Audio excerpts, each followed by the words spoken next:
But it made it, to the gym and back here.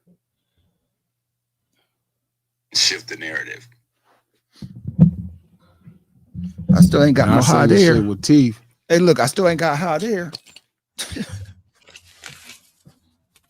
Remember when Teeth was trying to convince me that they had to talk to him? Teeth was trying to convince me that they had to Teeth was trying to convince me that Q said something to Cole, and I'm like, that don't sound like Q. Yeah. Q Crippin ain't like that, man. That ain't really how Q conduct himself. I can't imagine Schoolboy Q going to a concert that Cole hosting to talk to him about that battle. That ain't the type of Crip he is. And like that nigga for sure, if nothing else, Spanky is a Crip. So I can't imagine no world where Spanky, where Q, forgive me, is going to calling his gang name and shit. I can't imagine no world where Q going to talk to him and say that, because I would have never, and under no circumstances, went to talk to him and said that. Yeah. Under no circumstances, if it's on with me and a homeboy, or if it's on with one of my homeboys, and my finna go tell a nigga, hey, you better back out, it's finna get serious. It don't even make no sense. The whole sentiment never made no sense. And I get it. I get it, because Teeth love him. I mean, that's Teeth boy. I totally understand. At least Teeth feel like he's his boy. Maybe, I think a lot of people in hip hop is trying to find a camaraderie that they think the West Coast enjoy in hip hop. Because I guess it does kind of come across very like we all together all the time. Ain't nothing wrong with that though. Know what I'm saying? And you feel like that about the South at one point though. Know what I'm saying? Which I never felt like that. I felt like, everywhere is the same. I mean, I guess I can understand why people feel differently about New York. New York does have a very competitive spirit, but that's because it's also hella overpopulated in this densely small area, so it's easy to not be together. You know what I mean? Like, it's one of those places that's like, it's just always been like that though. So it's always been like we stay together when it comes to boroughs. And we also stay together when it comes to being out, when it comes to outside of New York. You know what I'm saying? Outside of New York, you from New York. You know what I'm saying? When you in New York, it's about where you from when it comes to your borough, like that. You know what I mean? Yeah. That's how it basically go. But when Teeth was first telling me that, I was like, there's no way possible, feel me, that like Q went and talked to that boy, you know what I mean, and told him. It didn't even make sense. The whole rhetoric, even through his whole press tour, like, dog, I want to like Cole, homie. Like, I ain't gonna even lie. He's the kind of person I want to like, right? You genuinely, because he comes across as if he's transparent about his emotions, his insecurities, like all of the above. Like, he comes across like the kind of person, feel me? So why you can't like him? It's not I dislike him. I'm not buying it. Well, See, my thing with artists is when I'm not buying you, it's not about are you authentically the part, it's what you saying authentic. Okay. And every time I listen to him, like there'll be a moment where I feel like, man, you know what I mean? Like I could relate to a little bit more sauce on it though. Yeah, I could relate to the insecurity of existing in this space and all of that. But then there'd be a part where I feel like he manipulated me. Okay. You know what I'm saying? I get that too though. And it's like the whole Puff thing, like him saying he didn't want to talk about that. Like you see, it's a rumor out here, cuz, that you stood up for the homie. Like it's a world where Puff would have been able to talk to the homie and you gonna be standing up for us. And I say us because this is how our whole pack, especially that specific group of dudes. Like people like me, Nip, TDE, you know what I mean? Like problem. It's certain people around that come out the West that we rock the same. Like we all rock the same. You know what I mean? So when I say us, because if I'm there, like it's all out war for them. You know what I mean? Like it's going all the way for J-Rock. It's going all the way for Schoolboy Q. It's all the way for Absol, Kendrick, Top, Punch. Like it's just what it is. And even within the conversation, it's like I feel manipulated. So like he'll say something like this. It'll be like, man, yeah, I don't think I'm the best rapper. That's a veil that I put on. And I can be like, man, I can respect that because I don't worry about being the best rapper. I worry about being the greatest me, right? But then he'll say something like, oh, I don't want to talk about Puff because I don't want to kick a man when he's down. And it's like, but here's a thing, right, where you could clear up some bullshit that's being spoke, because we do take our reputation serious.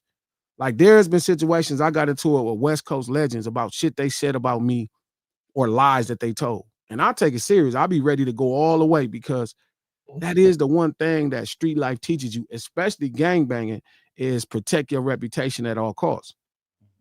You know what I'm saying? So I protect mine at all costs. So like if it's somebody that's within the scope of where I'm gonna be at, feel me? Like I'm going all out to make sure you don't tell no lie on me. You know what I mean? Like, and I'm not up here telling no lie on Drake. I ain't up here telling no lie on Cole. I'm not up here telling no lie on Dot. But you say Cole's up here telling lies. Well, it's not, he don't have to tell a lie. He don't clear up a lie.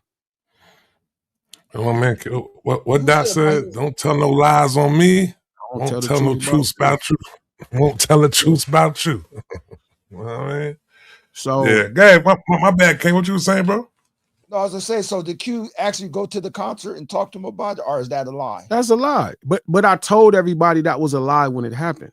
I was like, it's no way possible. But this is what Cole said. No, this is what the rumor that was allowed to exist. And Cole didn't clean that up. So what happened was, now this ain't a fact, but this is my opinion. So here's the separation. Cole put out that project, right? Cole got gassed up. It has to either be a level of competition, or it needs to be a level of maybe envy. You know what I mean? And I can't imagine a world where Cole, why would Cole be jealous of Dot or be envious of Dot? But then people be envious of me. Like I'm starting to see it and I'm like, how the fuck could you be, like, we got our own paths. You know what I'm saying? Like, why be jealous? Like, nigga, you got your own path. Your shit is working your way. Like, that's how it works. That's how I see it. And it's hard for me to understand it. But something got to be stemming, because even, like I've said ample times, cuz, like, if the first time, you feel me? If the first time, like, right, like going back to the Jodeci freestyle, like that ain't something you say about a friend. Like I ain't never saw Dot win no award. My career has been trouble probably since the second day. Like I've been in trouble. You feel me? Like legit trap. Like I was a nigga who didn't know nothing. They gave me way too much money. The nigga who knew everything quit the music business. You feel me? The nigga who knew everything for me, Guido, quit the music business. Damn. That was my nigga. He was the one making the records. I just had to rap and come up with a hook, and he showed me how to make it be what it's supposed to be, because he was the DJ. Face understood how to, put it together. You mean all I had to know was how to market it like dope. That's it. That's what I brought. The lyrics and the dope and the hooks. Right? Cool. They showed me how to structure it. They showed me how to do that. But Guido quit. Like Guido really legitly was like, I'm finna go do construction in Atlanta. I've been in trouble since the first day. Not even the second day, the first day. When I decided to take a record deal the first time and not go do the deal with Freeway, Rick, and Monty, when they was finna give me it was either $500,000 to $700,000. I went and visited Rick trapped in the feds. This one, that motherfucker still had money. I think I'm saying this publicly so you can run it by him. He still had money. He was like, man, I love what you're doing. I see everybody trying to sign you, but I know you want to do your own thing. He's like, man, I don't remember if it was him and Monty. Shout out to the G homie Monty from Watts from John Street. Old street racer, my dad, young partner. And he had just came home from the feds not too long ago, but I go to visit them in the feds, and they like, man, I think they were gonna be $250 or $350 a piece. $350 feels closer. But they was like, we're gonna give you the money, start the label. We only want 30%. We want you to own it and run it. We just want to be in business with you. And I didn't take it because my older brother didn't think it was a wise idea if we can go to this company and get this money without owning them. So I was in trouble the first day. Once I decided that, because I didn't know what being a rapper was about. I never studied being no rapper trap. I just listened to rap songs. Nigga, I would see Jay-Z and them on TV and Snoop and them on TV, but I'm living my life. You know what I mean? It was when you in the streets, it's an arrogance trap. You could relate. Like it's an arrogance. You live your life. Like, man, I ain't tripping off what no other nigga doing. I'm doing my thing. Yeah. I say all that to say, my career has been in trouble the first day. When I dropped Certified, it was luck. Thank God to Toomp. Toomp did it, made it happen. Akon, shout out to Akon for doing it. First day I was in trouble. I could be in all of this trouble And I never looked at Dot's successes and thought to myself, man, I want that too. Or I need to talk down on Dot because he got that. I don't give a fuck when it was at its worst. I never looked at Dot and said, man, I want that too. Fuck that nigga, I'm mad. Never. So if you screaming like the way this nigga talk about Dot, you would think he closer to Cuz than me. So you mean to tell me a half of a bar in a public display made you manufacture all that stuff you did in 7-minute drill, the emotions of it, people telling you something, right? People like, oh, you know, what you gonna do? That made you manufacture against something against your closest friend? No, that's not possible. Because that's how you talk about Cuz you're the loss of bro. What type of bro is that? What kind of bro could make you go that far? Don't get me wrong, it could happen. Niggas be losing it. But for somebody that comes across so mild-mannered, Trap, why would he lose it? You know what I'm saying? If you this mild-mannered, you lost it that fast. Okay, so you dropped the song. Not to mention, on that same project, you went and put Soul and Daylight on that same project, knowing that you was dissing them. That's underhanded, right? And so I guess what I'm saying is I get so caught up in like not knowing who he is. You know what I mean? So he's like not as authentic as he was. I don't know if he's ever been authentic. And that's kind of become the dilemma. Like we was working out today. Me and Coach did 12 rounds fucking around in the gym, right? Boxing. And he was playing some of the album. And don't get me wrong, Cole music sounded good. It was bumping and his craft was on point, but I just didn't believe him. And that's exactly why I never got into it. Like I don't listen to music for craft. Like I don't go to operas, bro. I don't give a fuck how great you sing if it don't have soul. That's just me. I'm not saying other people. I'm not mad at nobody that's a fan of craft. You know, craft is things you work at, right, King? You develop and you be great at it. Man, I listen to singers because of soul. I don't give a fuck if they just sing good or they can hit a note that I never heard. Do I feel that shit? Now, I'm not mad at nobody that fuck with craft. I'm going to say this again. If you love craft, I'm not mad. There's nothing wrong with that. There's nothing wrong with loving somebody because they talented, you feel me, and they practice at their talent. But I'm listening to feel something. That's all. I'm not listening to see how hard you worked at what you did. I'm listening to feel something. So that's how I feel. So the point is, as I watch clips from the interviews, like, it just I don't feel nothing. Like, it'll be a moment where I want to feel something like, damn, that was cool. I want to go check it. And then he gonna say some bullshit right after that. And I'll be like, cuz. You know what I'm saying? Like, I ain't gonna say nothing about Puff because, you know, I'm gonna kick a man while he down. So you gonna let these niggas keep lying on the homie like you was defending the homie? Like, so Top, Punch, everybody there, Tommy Time, everybody there, cuz, and you was the nigga that stood up for us? You stood up for one of us? What was the first time you started feeling this way about Cole? So I think initially I walked into it without any expectations. When I met the dude, I met him backstage at a concert, shook hands, brief, cool dude, great energy, no problem. Boom. Listen to his music, just used to jam it because this is the blog era. So I'm just enjoying whatever songs come on the radio. I bumped the album.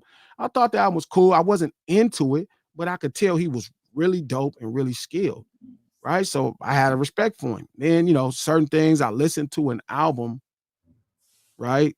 I listened to another album. I'm like, man, this dude got a lot of crap, but I just didn't feel it. You know what I mean? And so think about it. Before this battle, way before the battle. Okay. But I've been telling the homeboy Metro and them for years. I'm like, man, he like Tim Duncan because I don't want to watch him play. This is way before the battle. That's bad. Like Tim Duncan's an all-time greatest power forward to ever play basketball. Great. I don't want to watch Cuz play. I'm watching Tim Duncan play. I don't know what you're talking about. I'm not. Listen, Trap. I'm not trying to convince y'all to follow me. I'm telling you who I am. I'm not saying. I'm just saying. You're saying about Tim Duncan. I'm watching Tim Duncan play. Yeah, I'm not watching Tim Duncan play to the championship. You're going to the opposite too, Trap. I'm watching that bank shot all day. Perfection. So I'm not into things that are just about craft without culture or culture is soul. Same thing, right? I'm not into things that are crafted well but lack soul. I'd rather hear all soul and a lack of craft, right, than all craft and a lack of soul. That's some bullshit ass music right there, B. All soul and lack of craft. You know what that is? That's like that's Gucci, man. You know, kind of makes sense. It's like Keith Sweat.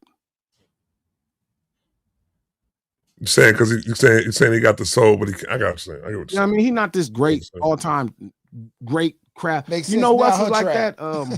No. Keep sweat part is it makes sense. You know who else is like that? Who got a voice like that to me? It's not like a crafted sound.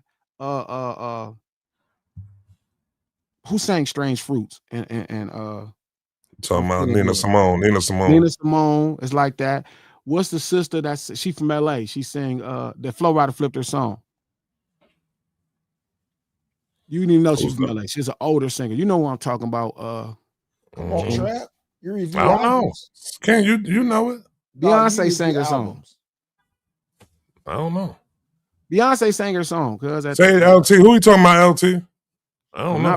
Not Billie Holiday, cause it's Somebody older. Etta James. She from LA. Etta James, okay. They calling it early. Already? Etta James, right? So it's like I'd rather hear people that are like soul than like I would take soul over craft every day. That's just me as a consumer, what I consume. I'm grateful that somebody like Scarface has a lot of craft to go with soul, but that's why, think about it. How could Scarface be my favorite rapper and then I like Cole? They're like polar opposites. Like they have the same in craft, because I think what Scarface does as a craftsman, right? How he crafts stories, how he, goes about putting the music around what he's doing, how he understands exactly how you want to rap to every beat, how he uses specific cadence and styles his voice. Like Cole to me is that type of craft as far as how he articulates lines, the technical devices he uses. But man, think about how much Trap, you ain't even got to be the greatest Scarface fan. You know how much soul is in that nigga shit. Oh no, that's a fact. That's a fact. That nigga shit is soulful like hell. Mm-hmm. So I guess the point I'm saying is, so as I listen to certain things, like I just be it, and that's my problem when I get that from artists. Where I get fuck my expectations when I get you're not sticking to brand. So he's No, but then go ahead, yeah, Trap. No, I was gonna say then again, I think he is within the whole thing. He is sticking to his brand. Who? You know what I'm saying? Cole. Talking about what Cole doing. No, but I don't think he sticks to brand. I think he sticks to brand if you not really tripping off brand. What is this brand? I got you, Sub Club. Give me like, give me 25. It's 17 minutes now. Give me 8 minutes. You call in. You want to call in? Yeah, let me get this thought going. His brand is just an ordinary guy, man. He's trying to go. That's what he's trying to. Even if that's his brand, he's not sticking to that. Yeah, facts. Like there's moments where it feels that way, but then there's obvious things where that don't make no sense. And so it's like that, but that's like LaRussell. LaRussell was like, again, I haven't made one topic about LaRussell because I really want LaRussell to win because he's from the West and I want good things for him. But like you can't be a man of the people and the people told you, hey, this is not cool, and you cuss the people out and call them stupid. That's a fact. He did that. You know what I mean? Like they just threw a rally the other day to protest their fans. Like, why do you have a rally to protest your fans? It's a rally to protest his fans. Like, bro, they're your constituents, your delegation. They're telling you, all your base is saying, hey, we don't like that. You said you're a man of the people. Why are they stupid now? D1 know I love him to death. It's a real energy that I have, and I want great things for him.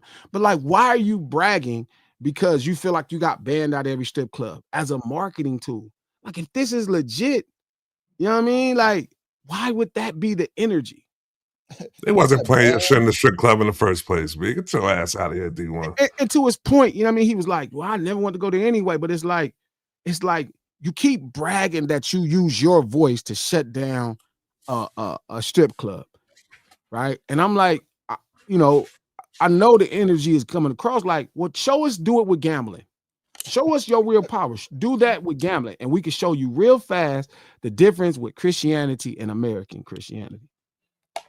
Yeah, you're right. Within one complaining post, a song, and some other shit, you got them to cancel a black business in Magic City, right? Wow. Show me that with Prize Pick. Show me that with a white business.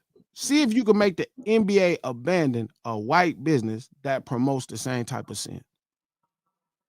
Like, you know what I mean? So it's like, the one thing about me, man, is like, I'm not asking your expectation. I don't have expectations for nobody. I always tell people the cornerstone with branding is meeting expectation, but I don't have the expectation. So like with Cole, I don't have no expectation. You know what I mean? But when what you're saying about yourself don't align, that's when it start being weird, cause like it don't make no sense. Quick question. Let me ask you something, Trap. You King, you the perfect person, just like Trap the perfect person. Right?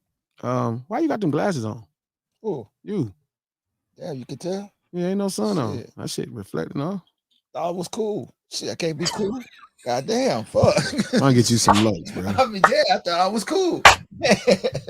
But go ahead, is that the question you want to ask me? I got the glasses on. Okay, go ahead. The LaRussell shit is simple, bro. Like God made and heaven sent is two different things. You can apologize to your fan, be like, you know what? I meant God made. I know heaven sent means something different. My bad. My bad, people that I represent. I got you. I checked out. But here's my thought, right? So I'm talking to Punisher and AD this morning, right?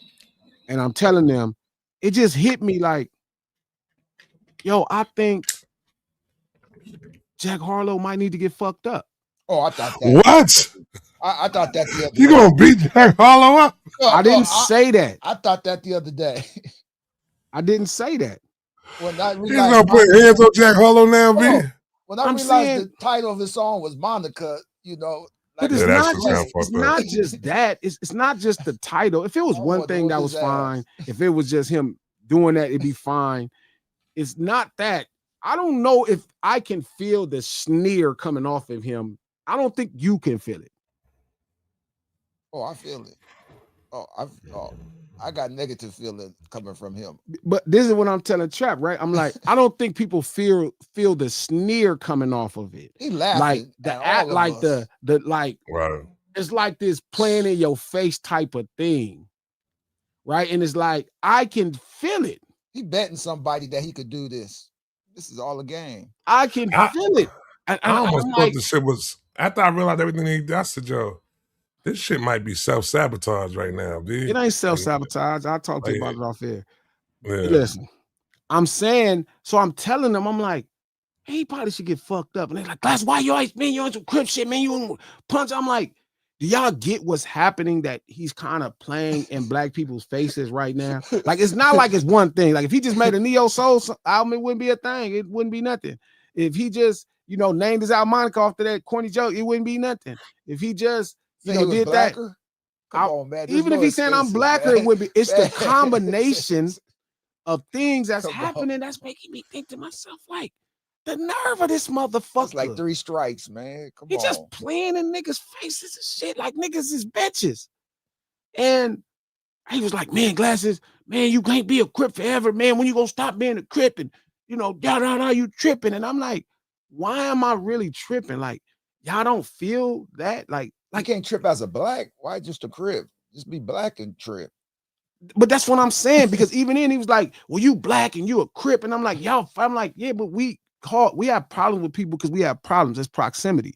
Like we'd have the same problem. We had the same problem, right? We'd have the same problem. I'm like, that's different. Like, why would we talk about another black man if it's, do y'all not feel the sneer trap like that? He is like, yeah. Like the shit where he was like, yeah, this wouldn't even be in my top 20 privileges. Like, it's just everything together. It's the picture on Spotify. It's the album cover. It's the, you think you could do this. It's the I'm blacker. It's the title. It's like, oh, because you're playing in our face. And so I'm like, I just thought about it. I didn't even advocate. I said, he should get fucked up. Well, I seen where he didn't even know music and stuff. Old black people singing and stuff. He couldn't even tell him who it was. I was like, are you serious? It's like, it's not like he grew up into the culture like that. I mean, I'm not saying he didn't know black people. I'm just saying he couldn't name songs of people. Yeah, he didn't. Brandy, it's different things, right? But to punch him in his face then. But it's like, it's not that. It's just like, You know what I mean? Like, Yeah.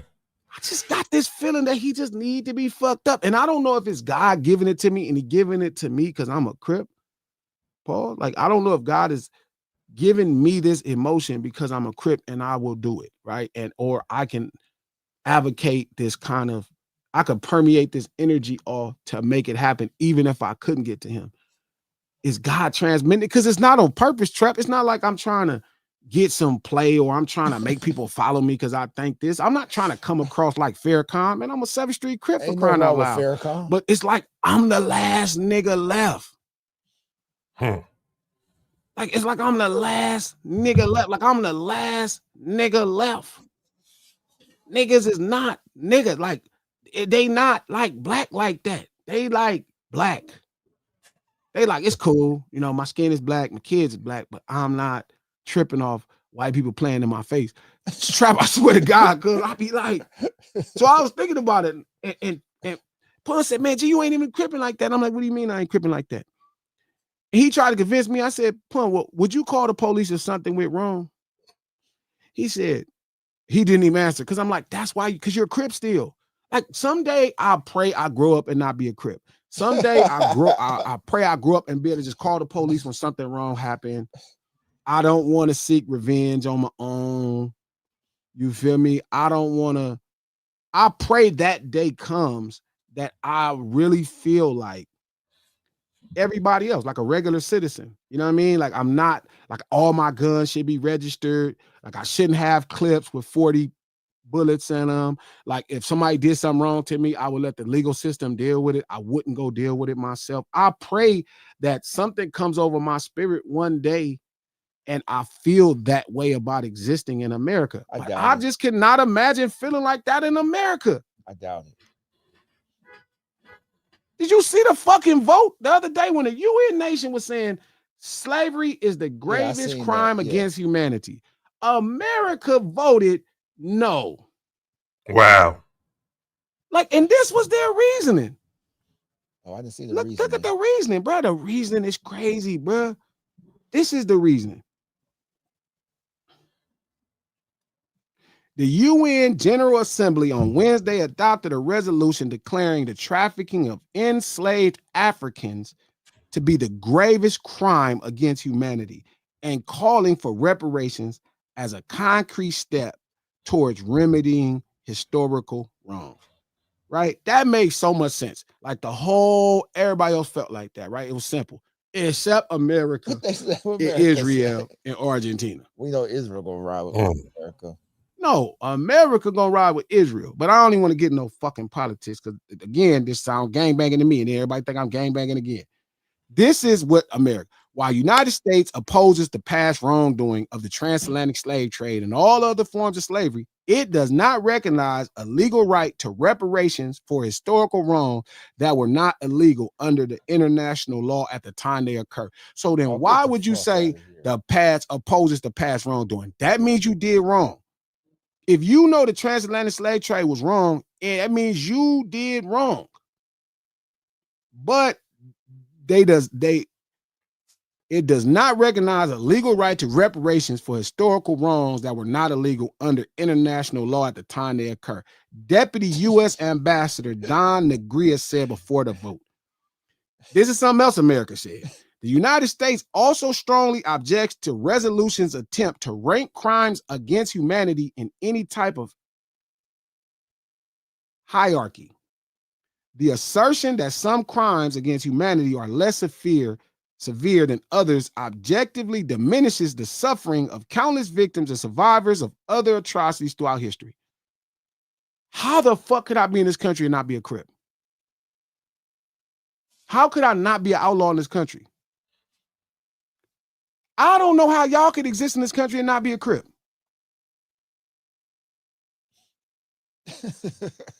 How the fuck do you, Canada punk ass abstain? Fucking punk ass fucking Canada. All, huh? How the fuck you abstain from this? Of course you fucking did. Of course Canada fucking shit. Yeah, you was like, well, I ain't gonna vote. Bitch ass. I ain't got to even say it, Trap. You know what I'm thinking. Know what I'm telling you? First time I experienced racism is when I met black people in America. Of course you did. It's possible across the border. They grab my The United at the States. border. Listen, man. Like, how could you not be a Crip? How could you be like a patriot, flag waving American, you know, we done with kneeling type of motherfucker in this country, and that's their sentiment right now today. That's crazy. That's crazy. How the fuck could you be like, we passed kneeling? That today. That's the country stand right now. Yesterday. Right fucking now. Today.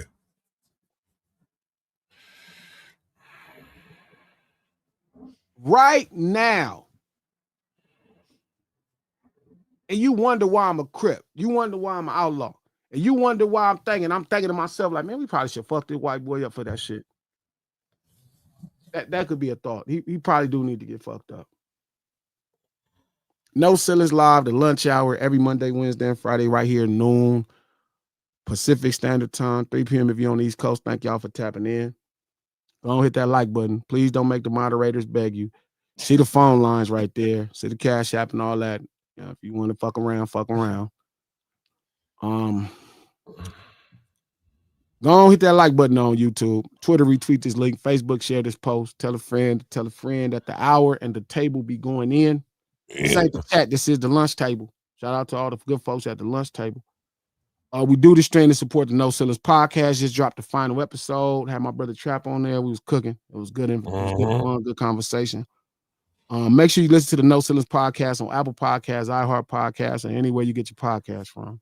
The No Ceilings podcast, executive produced by Charlamagne the God, the Black Effect Podcast Network, and iHeart. And we're going to get this thing cracking. I just don't understand how niggas cannot turn on that air 2 King.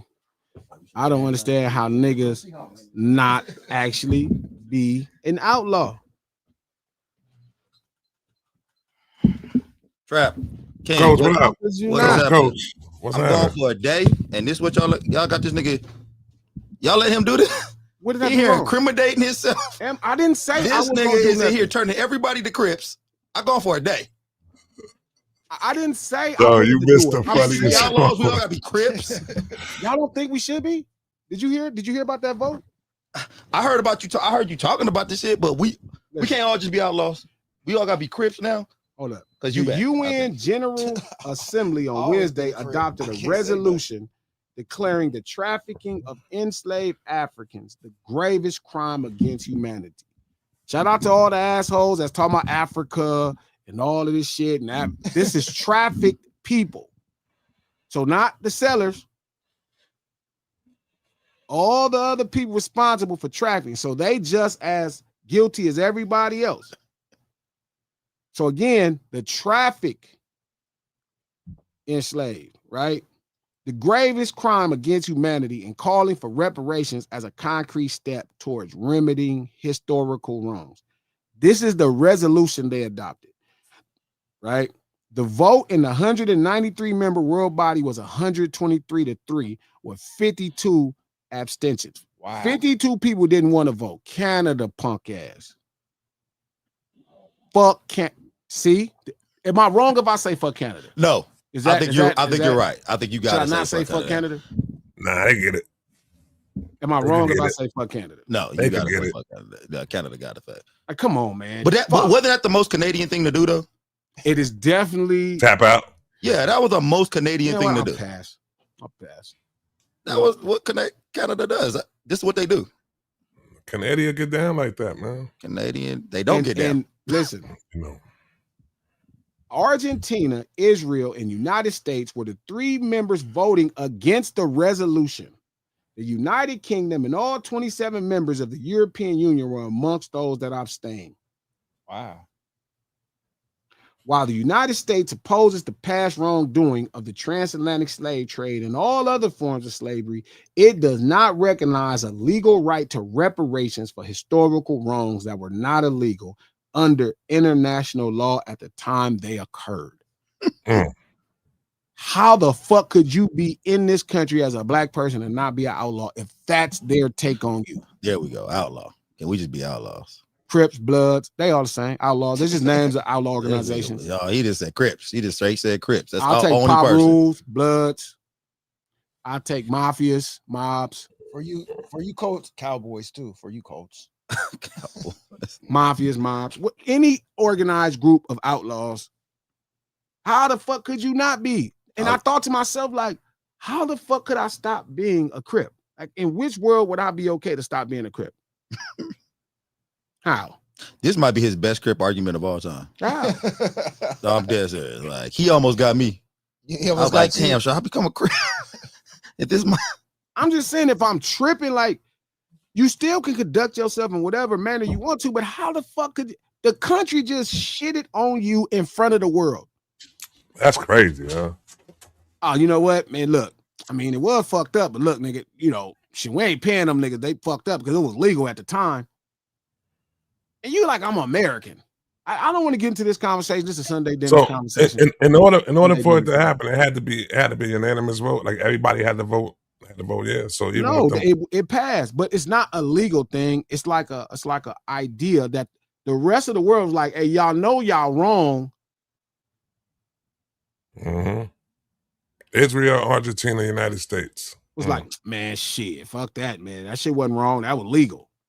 But then started off their sentiment, while the United States opposes the past wrongdoing of the transatlantic slave trade and all that, you don't oppose it.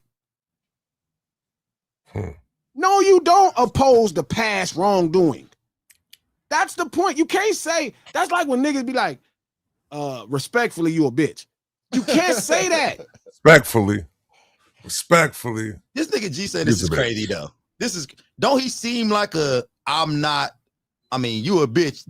Hey, no disrespect. I ain't never said that. No disrespect. You a bitch. I ain't never said you a bitch. No, hey, it's the truth though. It's facts. But I ain't never said nobody was a bitch as a fact.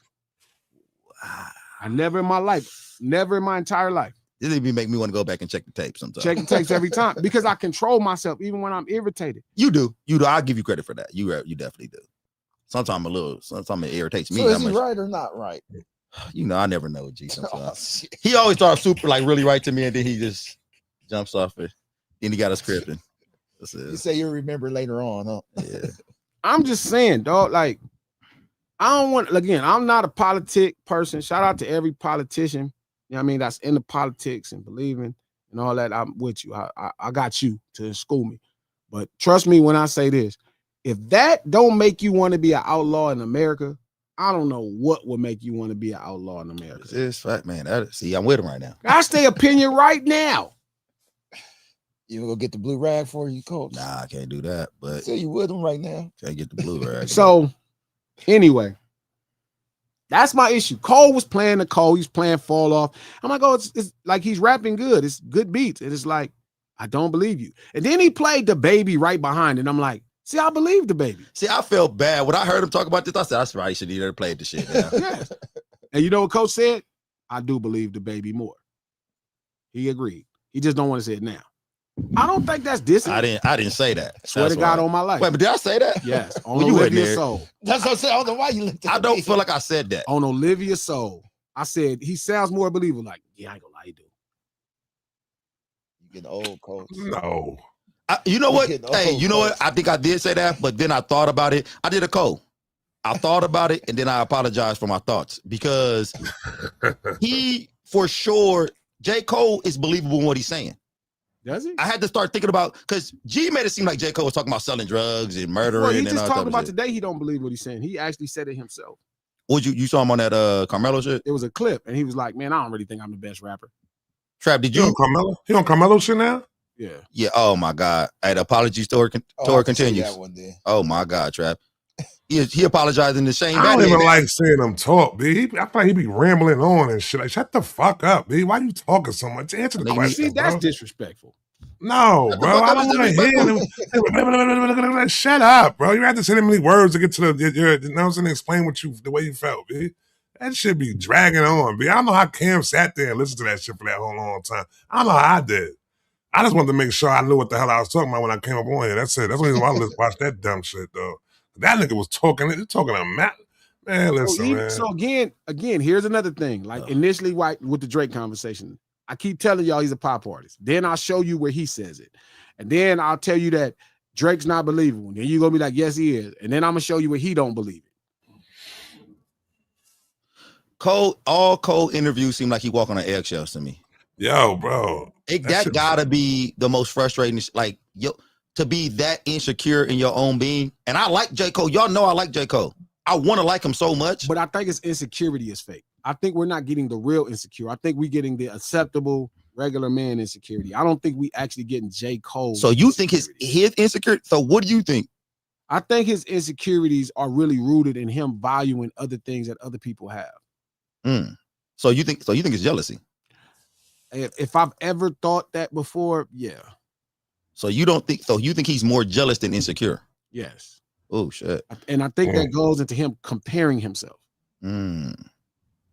And I think that becomes the dilemma. Like, it's funny because he got this whole great thing going where I'm like, bro, why the fuck would you care if you was the hottest MC by MTV? Who the fuck is MTV? You know what? The crazy thing is, people don't look at jealousy. They look at jealousy as its own term. But when you think about a definition of jealousy, it really just encompasses insecurity all in there. And jealousy might be the most devilish form of an insecurity. I'm dead serious. Like, yeah, I agree, because Satan very much is jealous of God's relationship with man. Yes. Good afternoon. Trevor. What's happening? Who am I speaking with? This is Lit, cuz. Lit, what up, girl? All the Crips calling now. What up? That's Lit. Yeah, man, I'm gonna hit you back, man. He just got. Yo, Lit is crazy. Yo, Lit is crazy. I heard Crips. I'm calling in. Yo, Lit is crazy. He said, I heard this. Listen, what up? This not my phone, nigga. This is the lunch table phone. What up, Lo? What up, Lo? Exactly. This glasses. He got the logo. That's his man. That's his man. That's that 60. That's that 60 shit. That's that 60. You gotta hear Lit. You gotta hear Lit when he be on Spaces with us. Lit be bugging us. Not this phone, boy. This Lit. What up? Not this phone. Hold on, let's take another call, man. Shit. Good afternoon. Hold on. We can't hear you. Hold on. Go ahead. I'll give you now. You hear me now? Yes, sir. Good morning. Good afternoon. Good morning, man. Good morning. Good afternoon, man. Y'all the ones, man. Look, bro. I think the thing with J. Cole is, and what's bad about it is that he's selling this whole like humble man, like, oh my God, I didn't know what I was doing, shit, and that's dangerous, man. Like, and I don't even think he's dangerous in a way that like he'll really hurt somebody of stature, but it's kind of like dangerous on the level where I feel like if he could get off on somebody that he know he could take advantage of, he would do it, and he did that. Because what people don't bring up enough about him is when he did this Diggy Simmons is what he said when he dissed him. He said, man, Pac had Biggie and Jay had Nas, and I'm stuck with Diggy Simmons to diss. Like, I'm stuck with just dissing Diggy Simmons. But talking like he really wanted some real competition. And so, you know what I'm saying? Like, he said that in a serious. So he finally get that, and you see what he do. And then the other thing I was going to say about it is that, bro, it's like I was talking this about my wife, and I was like, man, you know, it is some niggas that I love that I don't talk to. Because first of all, niggas keep saying I love you, but I don't talk to you but once every 2 years. And I'm like, you know, I got a partner like that, couple partners like that. I don't really just talk to these niggas, but I love them. But if anything, if these niggas ever said something about me or whatever, the first thing I would do was call them like, hey, man, what the fuck is you talking about, bro? Like, you know what I'm saying? Like, what's going on? And the fact that he didn't do that, man, like you say, Glass, you spoke on this before, like, that says a whole lot. But on top of that, he keeps acting like and ain't said one word in these interviews about first-person shooter and why Kendrick did it. He keeps talking like Kendrick just came out of nowhere and dissed him he don't know what happened. I don't know why he would do that, but man, I just love bro. I just love him. But you know, he did that, man, and I stayed on my path. Like the fact that you never mentioned and you trying to like in our face rewrite history, to me, like that's why I don't think he should get no bail. Not because he might not be like a cool dude on some level, but like that's intentional, man. When you start doing that to like paint somebody, like to subtly paint somebody as a bad guy, like they just did something in the vacuum, like Kendrick just woke up one morning and was like, man, fuck J. Cole. Nah, like, and you keep painting that picture. And that ain't what happened. And then, like, this is my last thing, my bad. No, when he talked about first person shooter and how he got on the song, he was like, oh, you know, Drake called Dot to be on the song, but Dot didn't want to get on. I guess he was taking too long or didn't like his response. Then he like, well, let me get Cole. And he was saying it like, oh shit, well, I just jumped on it and rapped on it. So you didn't know nothing about the, because he painted it like he didn't know nothing about the song at first. Like all he knew was that Drake called him to get on it. Like he didn't even know Kendrick was supposed to be on it at first. But you just so happened to mention Kendrick in this song that Drake was like that. And when you say it like later, like, oh yeah, you know, Dot was supposed to get on it. So it's like obvious y'all had a conversation about that. And then to me, it sounded like Drake was like, man, that, you know, that nigga da-da-da-da-da. And Cole jump on here and then gonna say on the stage, he glad Drake wasn't there because there wouldn't have been no apology. Because he would have felt like he couldn't let Drake down by apologizing to Kendrick and was like, thank you for not being there, man. Thank you for you know, protecting my pussy. But anyway. Okay. Jesus Christ. All right, brother. Hey, man. What? I'm definitely. I'll be right back. Protecting my pussy. Hey, crazy. But one thing he did say, the caller said, is that he said he didn't think Cole was dangerous. Now, and like I said, I like Cole's music, but I do have a question. What's more dangerous, the evil that we know or the evil we don't know? The one we can see or the one we can't see? What you mean? Because, okay, so say, like, you know a racist. You know somebody's openly racist. You know how to handle that guy. You know how to approach him. You know how to deal with him. And then a guy who's hiding the race, because I feel like J. Cole is a little, see, you make me say stuff I don't want to say. Go ahead, say it. J. Cole, you had brought up J. Cole may possibly be in a snake. Yeah. And the way he moves is a little snaky. It's kind of like he's hiding in the grass. Now, you say the snake you can't see hiding in the grass more dangerous than the snake you see? I mean, at this point, I think everybody can see him. And I think Doc could see it a while ago, too. Do you think everybody can still see him right now? Is he going up in these interviews, hiding, getting back in that grass? Yeah, everybody can see it. I'm sorry, Shane Battier. That's crazy. Good afternoon. Hey, fellas, it's Wolf. Wolf, what up, dog? Wolf, what's good? It's good with y'all, man. Hey, yo, man, listen, I ain't gonna be long-winded like everybody else, but Trap, you writers, everybody's writing. Everybody writing. Trap, you said that nigga just be rambling. That's exactly what it is. Nigga, and he's a bad fucking liar. That's what liars do. They try to ramble and talk until they get a point across to the stupid motherfucker that's sitting across from them. And they just nod and yes, and you're right. It's all bullshit, man. That nigga from the beginning, you can see what kind of artist he was, what kind of man he was, if you just pay attention. Nigga's a middle of the fence, sitting ass nigga. Y'all be safe. I'm out. All right, brother. Hey, that was good. All right, Wolf. Hey, it's funny. His name is Wolf, but J. Cole would name himself Sheep. But he a wolf in sheep clothing. And Wolf clothing. And Wolf clothing. No. Well, how are you, man? What's up with it, dog? Who am I speaking with? I'm sorry, J. Cole. This is done, bro. It's about time you let me on this show. Tell me something, man. What's happening, player? It's funny, man. I was listening to your thoughts on Jack Harlow.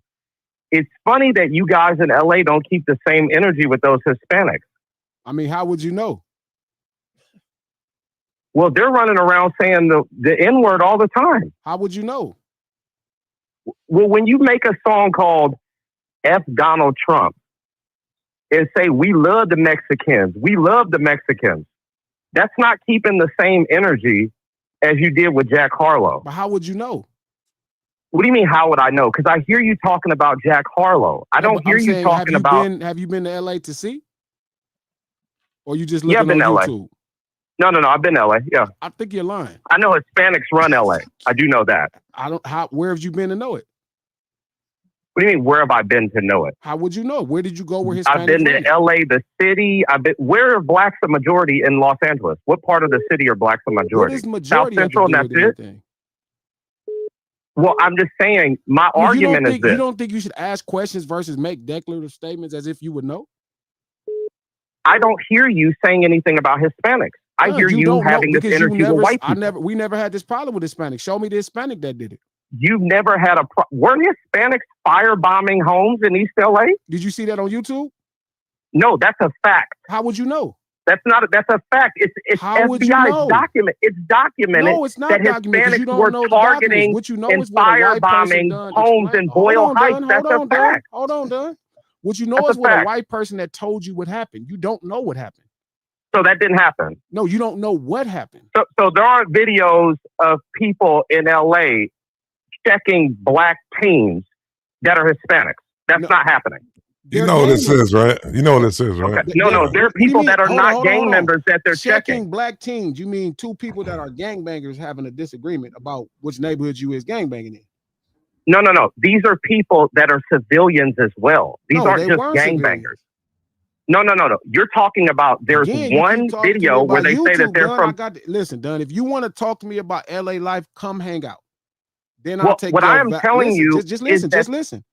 Then I would validate your claims. Outside of it, you just sound like somebody that's looking on YouTube, formulating a thought, and that's just ignorant. Well, isn't Jack Harlow on YouTube? No, it's somebody that. Yo, this Dunn out of here, man. Hold on 1 second, G. I just want to ask Dunn. Dunn is a troll, B. No. I just want to ask Dunn because he talked about Jack. How do you feel about what Jack Harlow did, Dunn? I think he has the right to do it. Yes. Okay. You have the right to share your opinion, but it's one thing for me to say, I feel like I should fight people for trying to act like other people. If you have a right to share your opinion. Well, one is words and the other ones are assault. Well, so both of them can't hurt. That's based upon it. Physical damage is a lot different than words. Most people don't believe that. Okay. I think people do believe that, hence why there's law. Okay. I think people do. Dunn, that's not a factual statement. Yeah, that's not a factual statement. What's not a factual? Well, the fact is this: there's plenty of Hispanics doing worse than Jack Harlow with appropriating black culture, and I don't hear black people ever say anything about that. Jack Harlow couldn't appropriate black culture. Jack Harlow could only blackface. Well, Hispanic culture? Black culture. What is the difference between what Hispanics do on the daily and Jack Harlow? What they do on the What is the difference between Cardi B and Jack Harlow? Cardi B she's doing New York. What is Jack Harlow doing? Okay. Wait a minute. Okay. Hey, so Dunn, so you do not like Hispanics, Dunn? No, he don't mind. What Dunn does is Dunn looks on YouTube. Exactly. Garners information. No, I'm telling the truth. I just see a lot of LA gangbangers tucking their tail when it comes to Hispanics. He just made that up, so he has no idea. Like so wait a minute. From what you saw on YouTube, you don't like Hispanics now. It's not YouTube. You don't know, Dunn. You gotta stop talking like you know. Ass out of here. Hold on, I got to. All right, Dunn. Hey, thanks for calling, Dunn. Appreciate you, brother. Man, stop talking to these motherfucking inside. They go lit. Hold up.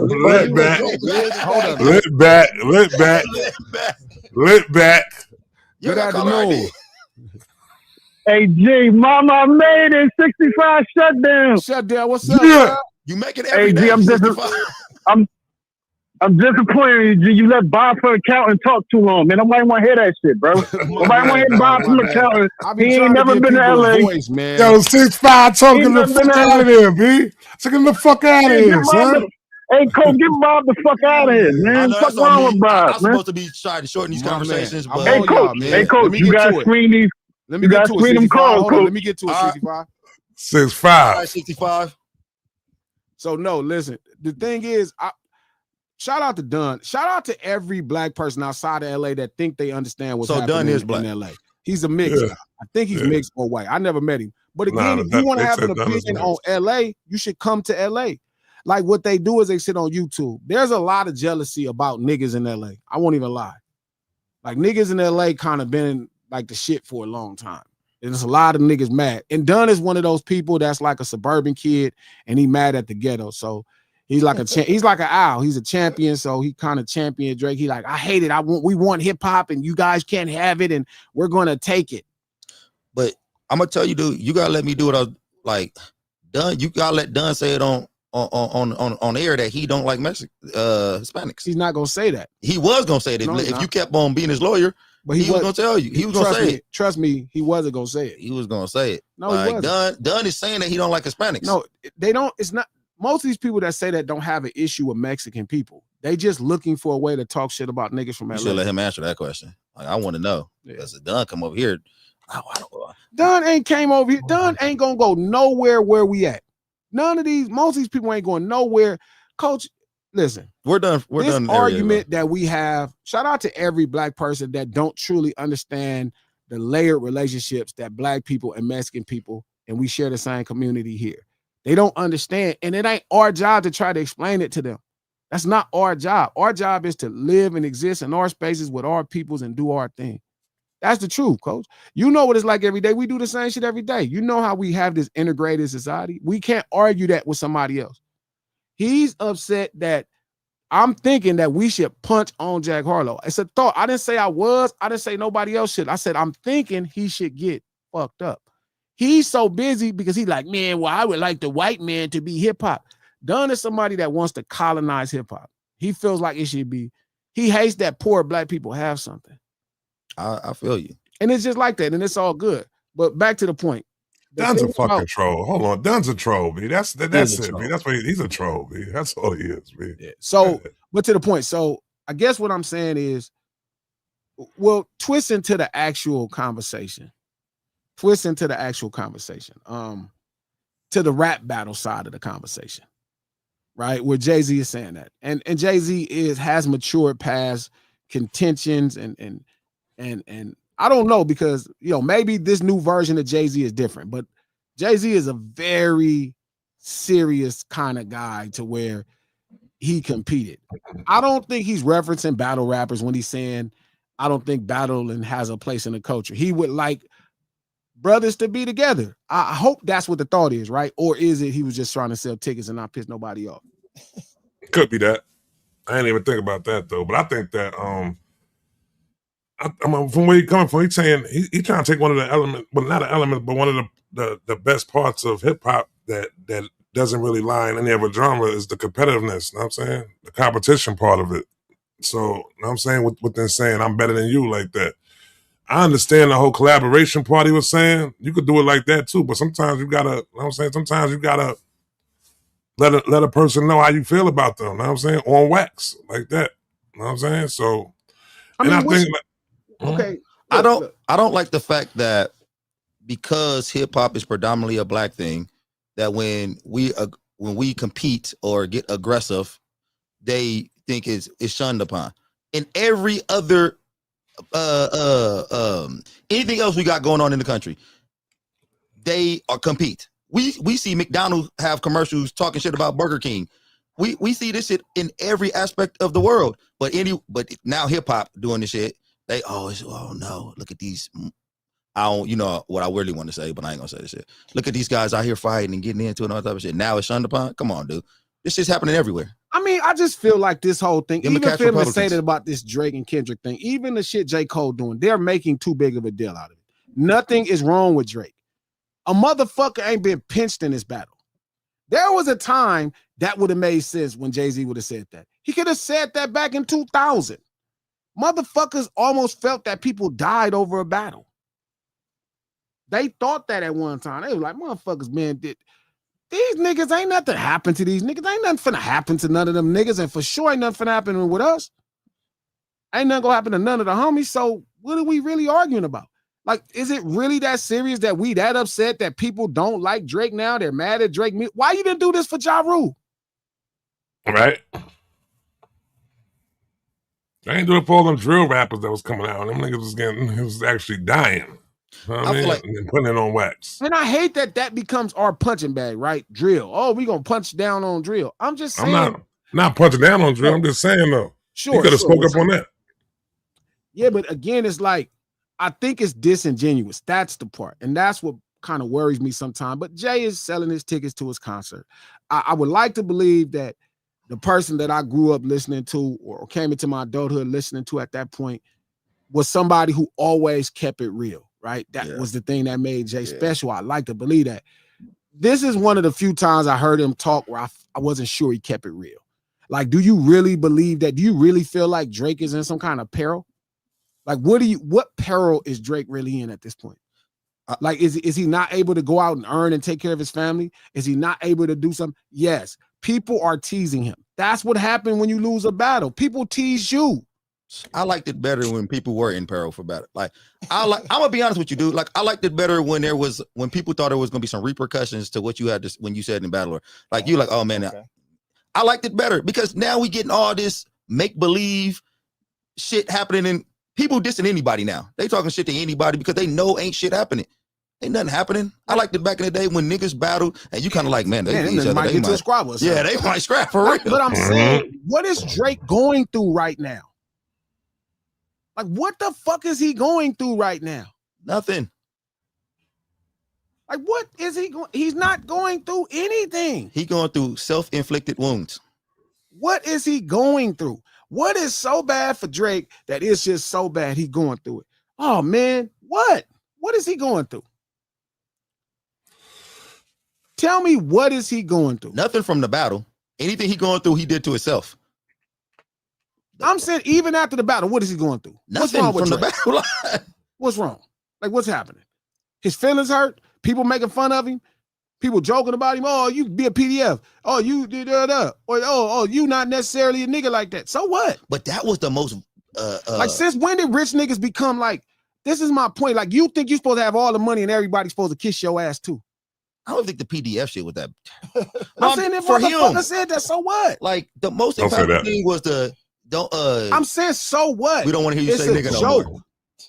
Oh, me? I'm talking about you. Don't say that. Don't say that. Don't say what you was about to say. Don't say what you was about to say. Okay, I'll just say, like, all right. Well, yeah, I think him getting stripped of his culture cachet or whatever he had of it, that was the most impactful thing from the battle. That's it. The other shit was not even that bad. Which he should have never had cultural cachet. I agree with you. He could have just went back to his pop shit. He could have dropped some more albums after that shit, and he would have been totally fine. We looked at him like Saget.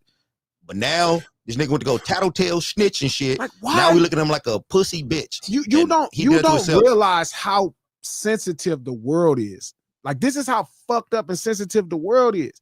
Oh my God, he's going through it. They tried to tear him down. Nobody tried to tear him down. What the fuck are you talking about? Nobody blocked his deals. The only person that tried to tear one thing down is him. He tried to get a record took down. Then nobody tried to say you should get dropped. Then nobody protested record labels. Even when J. Cole said that they tried to tear him down, how?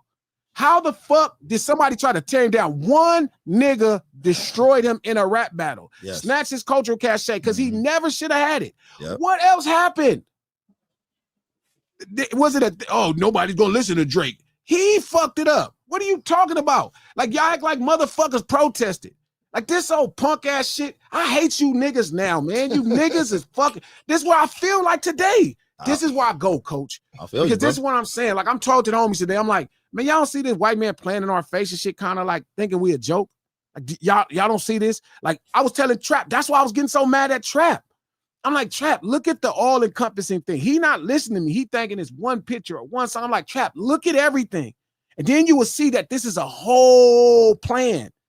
And it's with no respect. None. Like, he gets on a motherfucking interview right there, right? He gets on an interview right there. And he says, you know, this not even my top 20 privileges. Like, it's a joke to him. Like, we a joke.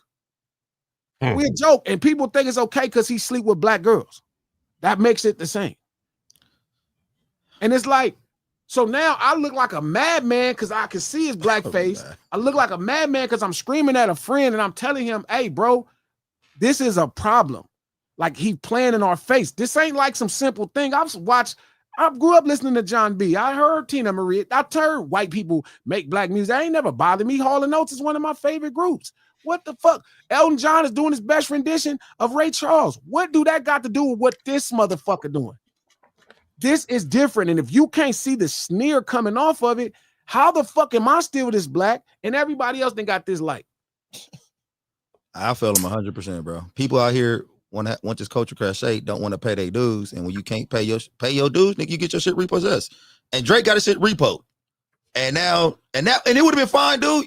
Niggas get shit repoed all the time if he would have just moved on with his life. But then the niggas start trying to tattletale on the repo, man. The fans is letting him hear it. The fans is making fun of you when you lose. You keep it player, you keep it moving. He kept whining. Yeah, he's supposed to be moved on. That's what you risk when you take on the challenge. You risk people saying you lost or won. Grow up. So what? What did he really lose? He didn't lose his ability to do a concert. He didn't get his deal took. He didn't lose his plane. The company, the shipping company, that's his nigga Ice Machine. The shipping company,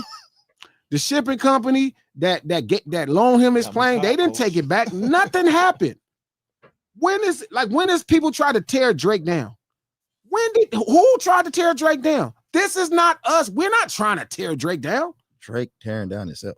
What the fuck are you talking about? He is unaliving himself. What is Jay-Z talking about? Oh man, he went through stuff, man. You know, people making fun of the What are you talking about? You know how this thing go. That's the point of don't battle. Don't battle. If you don't want to be on a big stage, you think you could just get all the risk with possible rewards, but no motherfucking risk. You're going to just be the champion, but you're not going. If you lose, guess what? The loser could get made fun of. So what? But we all respect whoever competed at the highest level. That's it. We respect it. Yeah, we joke, but I listened to Takeover yesterday driving back. Yes. Driving home, I was listening to Takeover. No, that's a fact. It would have been, if he would have just chilled, he would have got definitely over it. He'd have dropped another banger. But he's digging himself deeper and deeper into, you know what I'm saying? Iceman better be enough for you to get back, because niggas ain't gonna get back to what? To get back to what? Get back to what? Like, what is gonna be the difference? Get back on the radar, man. Get back on the radar. He's not off the radar. It's Drake. He's not off the radar. He got slapped. He got tagged with lame though. He got tagged with lame, super lame. He getting super lame now. He ain't even getting even all this whining. What it is the truth is, and I'll be honest, because I think I'm one of the main people that did this. He's not cool. No. And that's what this battle did. But he never was cool. And maybe you're not cool. But see, that's the facts though. Like, he's always been lame. He always been cool, but it always worked for him. Like, it always was cool for him. But he start trying to project cool. He start trying to be our cool instead of his cool. I liked that whole little thing with him and Chris Brown supposedly had that beef or whatever, and they did that little shit together, and they kind of made fun about. I always thought that's how Drake handled his shit. You know, like, now he's talking about beating people up, like, punching people and getting people hurt. What? Sit down. I thought he's handled his beef with sarcasm and satire and shit like this. So I just, again, all of this whining about his experience, like, bro, it's not that bad, bro. Stop crying. This motherfucker make millions of dollars, bro. He good, bro. It's not all of us. We all in the better. Like, stop it, bro. Stop whining. I'm tired of people whining about it. And that bothered me, whole whining. J. Cole running around whining. Oh, I'm just happy they couldn't tear him down. Tear him down? What are you talking about? I almost feel as if listen, man. I think Hov is doing some old shit like, he done orchestrated this shit from the back, like he was cheering this shit on. You put the man on the Super Bowl, let the man perform the song with the Super Bowl, but now you want to sit here and say, man. I'm telling you, it ain't conspiracy. You got it. That's a fact. It's a fact. That's conspiracy road that one time. I don't have no conspiracy road. This is a fact. The trap stayed in it. Like, you don't give this man a Super Bowl, let him perform the song, let him look in the camera and say, hey, Drake, and all that, and then say, oh, well, I think I went a little bit too far. Motherfucker, you took it there. You helping it going there. What are you doing now, bro? But this ain't no conspiracy, it's a fact. But he wasn't complaining about the battle. What he was saying is, which is the second part of today's conversation, the stand culture is hurting. You pushing more on the stand culture. You had 110 stands, 110,000 stands in the arena singing a song. Okay, so like, come on, bro. Real fast. Do you got a definition of stand for everybody? I know they put one in here now. I know what a stand was. What we grew up. That's crazy though. Hov is killing me with that, V. That's why I'm like, oh, come on, bro. It's obvious. I'm not battling shit. Man, You was sitting back there cheering on. You should have been in that Grammy when he got the 5 Grammys, giving the 3 high fives. Should have been you, Lucian, and Drake giving 3 high fives. A stan is an extremely enthusiastic, devoted, or obsessive fan of a celebrity or a brand. Extremely enthusiastic is extremely enthusiastic, devoted, or obsessive fan. His wife got the biggest stan culture, the biggest stan crew. What about the Beehive? Hey, don't you dare talk about the Beehive. I'm just saying, though. He living in a household with a Beehive. Trap, you're not going to be able to walk out the house. You get on the Beehive. I ain't got no problem with the Beehive. I'm just saying, bro. He got to recognize that he got a stan culture in his household, bro. You talking about stan culture, man. Trap, you ain't a little part of the Beehive a little bit? Yeah, I'm a Beehive. Me too. I'm telling you, man. Can't say nothing about B. Can't say nothing about B to me at all. At all. I ain't going for it. I just don't. I think everybody wants it one way, right? I think everybody wants it one way. They want all of the love, but they don't want the opposite of the love. Oh, they don't want that. Oh, what's the opposite of love? You said indifference. Okay, they don't want no indifference. Like they want. So it's like even right now, like this whole crybaby tour that Gilly and J. Cole and Hov doing about Drake, like he's going through something. What is he going through? His feelings is hurt. Go see a therapist. You know what I mean? If it's that bad, bro, like, but stop whining, bro. You're like you're Drake, bro. You can go out and do shows. You can go out and tour. You can put out a record. You can do 1,000 things. You still have all the advantages you have. But because you fraudulently presented yourself as a part of the culture, that was took from you. That was took from you. That might be the problem, though. Maybe they did go to a therapist. I've noticed when people, no, I'm dead serious. Like when they get started in therapy, they blame everybody. Yeah, they start blaming everybody. And then you got to go to therapy for like 2 years, and then you go like, okay. I think it's even longer. I was just explaining that to somebody. Like people think boundaries is telling other people what they can't do, and it's not. It's really conducting yourself based around the things that you can control. Isn't that crazy that they think boundaries is telling you what you can't do? Yeah. I'm setting a boundary. No, that's not. You're trying to set my boundaries. That's not your job. But again, it's a bunch of these therapy words. I'm telling you, trauma words, bro. Like a gaslight. Or hey, stop talking. I tell people all the time, stop talking to me in therapy talk, bro. You're not a therapist. Don't use none of them trauma terms with me, bro. Speak regular English. So when they do that, it triggers you? No. You stupid, they would have to have a methodical path. They have to have a methodical path of doing that to make it triggering. But I don't have a history. Listen, I confronted all my demons growing up. Even if it took me a little longer, I confronted my demons. I didn't let things linger and felt some kind of way. There's only 1 or 2 people in this world I still owe an apology to. Me and who else? Not you. But you talking about you socked me. You hit me. No, you Trap, this nigga hit me in my motherfucking face. He's a lie, Trap. Trap. I'm talking about busting my lip. First time in my life. My lip still busted in this mother. For the first time in my life, I set a trap and I tricked Coach. And he hit me in my face. It's been 5 or 6 years. Finally, I tricked him. Hey, Trap, and you know what he listened to before he hit me in the face? What's that? J. Cole.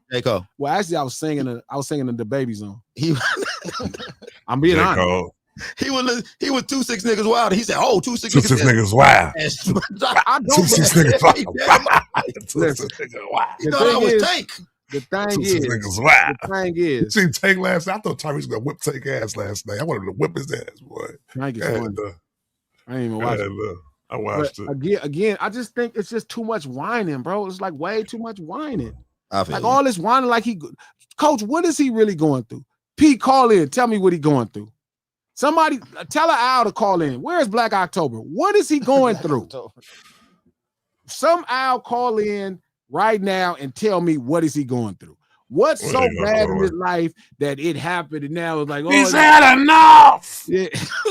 He's had enough. Gotta call in. We need that guy to call in. He's had enough. Leave him alone. Let me see if I can find that. Leave him alone. Why you bring that up, Why? He's had enough. Leave him alone. Oh man, there you go. I just don't know, man. I wanted Tyrese to hook off one Tank last night, B. Say he gotta do this shit. He gonna do it for glasses too. Oh no. It was mid. It was mid. It was mid. It was nothing spectacular. Kendrick fans were just glazing him. Oh my god. Wow. Drake's had enough. Trap, I blame you for this. Chill. How you gonna say it was Yeah, mid? And he Just said, mid. it It was was mid and he had mid. enough. It was mid. It was nothing spectacular. Kendrick fans were just glazing him. Man, calm down. Drake's had enough. That's Wallow. Chill out, man. Chill Just out, mid. man. It was mid. It was mid. It was nothing spectacular. Kendrick fans were just glazing him. It's okay. Chill out, man. Drake's had enough. Well, this is Drake's fans right here. He's not even active. This is Just Drake's mid. fans. It was mid. It was mid. It was nothing spectacular. Kendrick fans were just glazing him. White people Drake's had enough. Drake's had Gotta enough. be. I think somebody said it might. Stop it. I don't know. That dude. This is how they Drake's trap. had enough. King, turn off that light, please. This is what I'm saying, bro. It's like, thank you, King. Bro, this is my point, bro. This is what I'm saying. Good afternoon. Bruh, let me make this point. I'm gonna make this point. I think what's going give us your on name. is Give Who us am your I name, speaking brother. with first?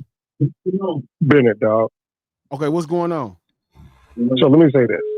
So I think that what Hove said was being misconstrued, right? I think what he's saying is that the culture at this point is too weak for rap battles at this point. Turn TV down. Turn TV down. You know what I'm saying? The culture has changed from what it used to be, man. It ain't the same where we came up from the nitty gritty. I'm not Right. mad at that. He might be right. He might Totally be right, different. but my thing is, I would rather say that, hey, man, we could achieve more working together than complaining with each other. You know, maybe the labels are not investing. There's a million reasons, but to act like something happened wrong to him. Nothing happened wrong. It's not about him being, well, he's not a part of the culture, first off. That's another, and Jay know he's not a part of the culture. Jay used to say he's I don't think what he was saying was directed at Drake. What I'm saying is it in the culture as a whole, right? Sure. The culture is not the same. What we grew up in the culture is not what's going on today. So today it is too weak for what we used to go through. It ain't the same. All these dudes out here that's doing it now, they all baby, they all handheld, walking through the process. It ain't what it used to be. We had to make our way back then. Today, it ain't that same thing. I'm not mad Right. at that though. I think So I when think, he I think say- that's so- a great point. But the problem is what he used to represent it, as if something bad happened to him. Listen, I've told Trap this a million times. Like, if somebody disrespected me, I'd probably do something to him, right? I just wouldn't rap. But it's not also that I feel where you feel. I feel like there's more things to build on.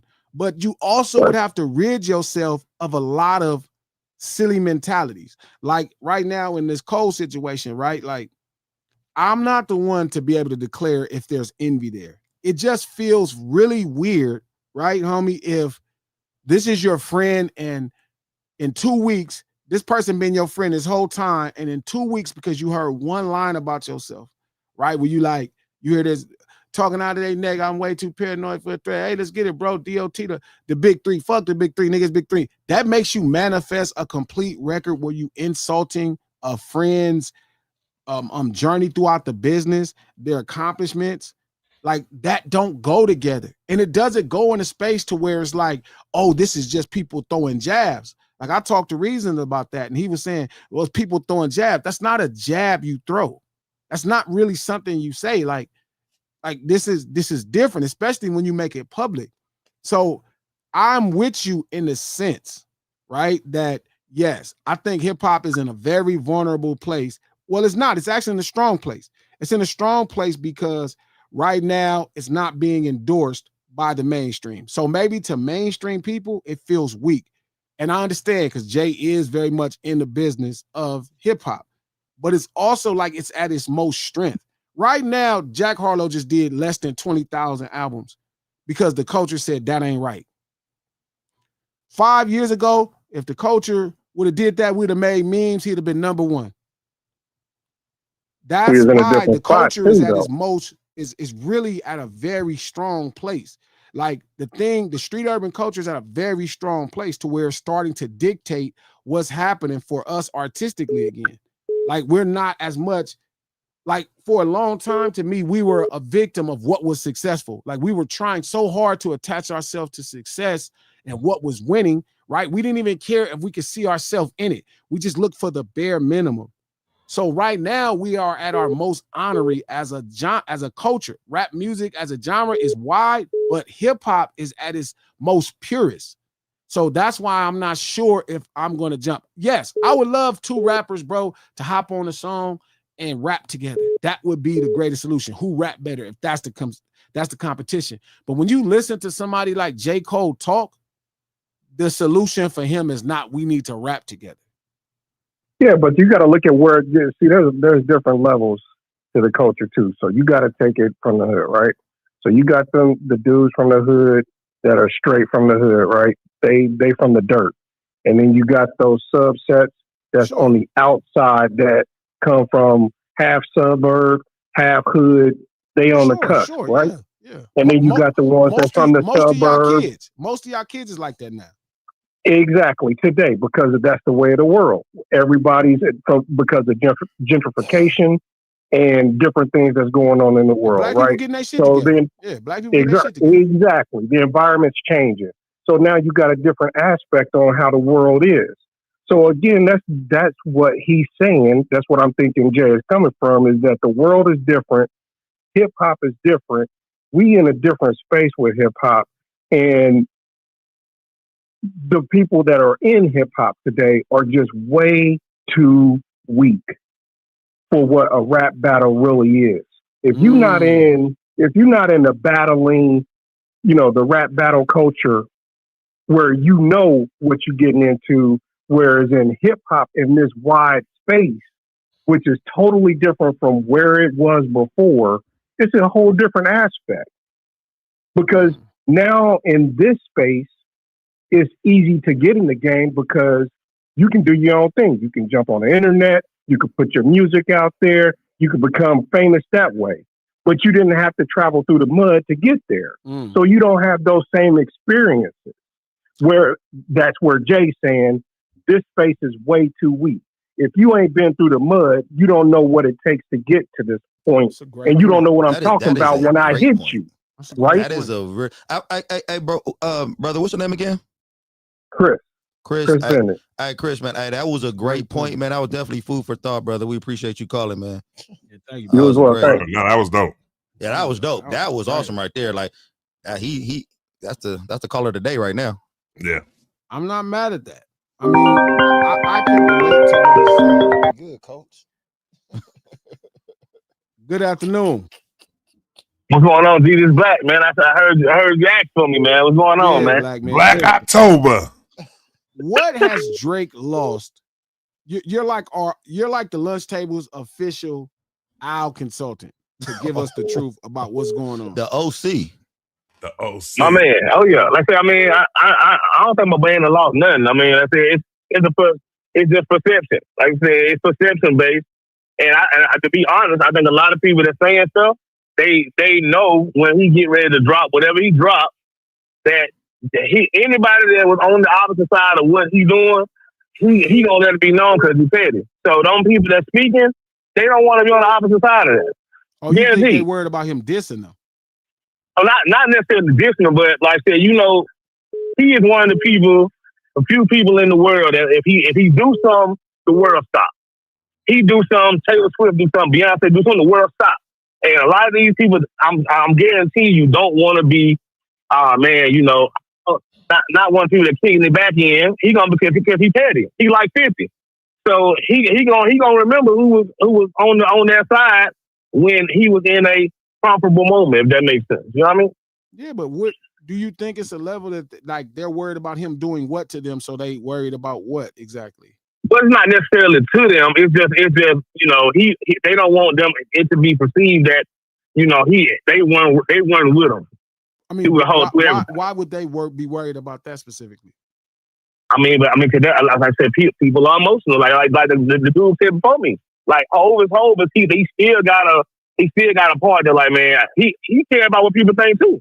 He cares about perception. Perception is a lot, and if the perception is swung a certain way, people will.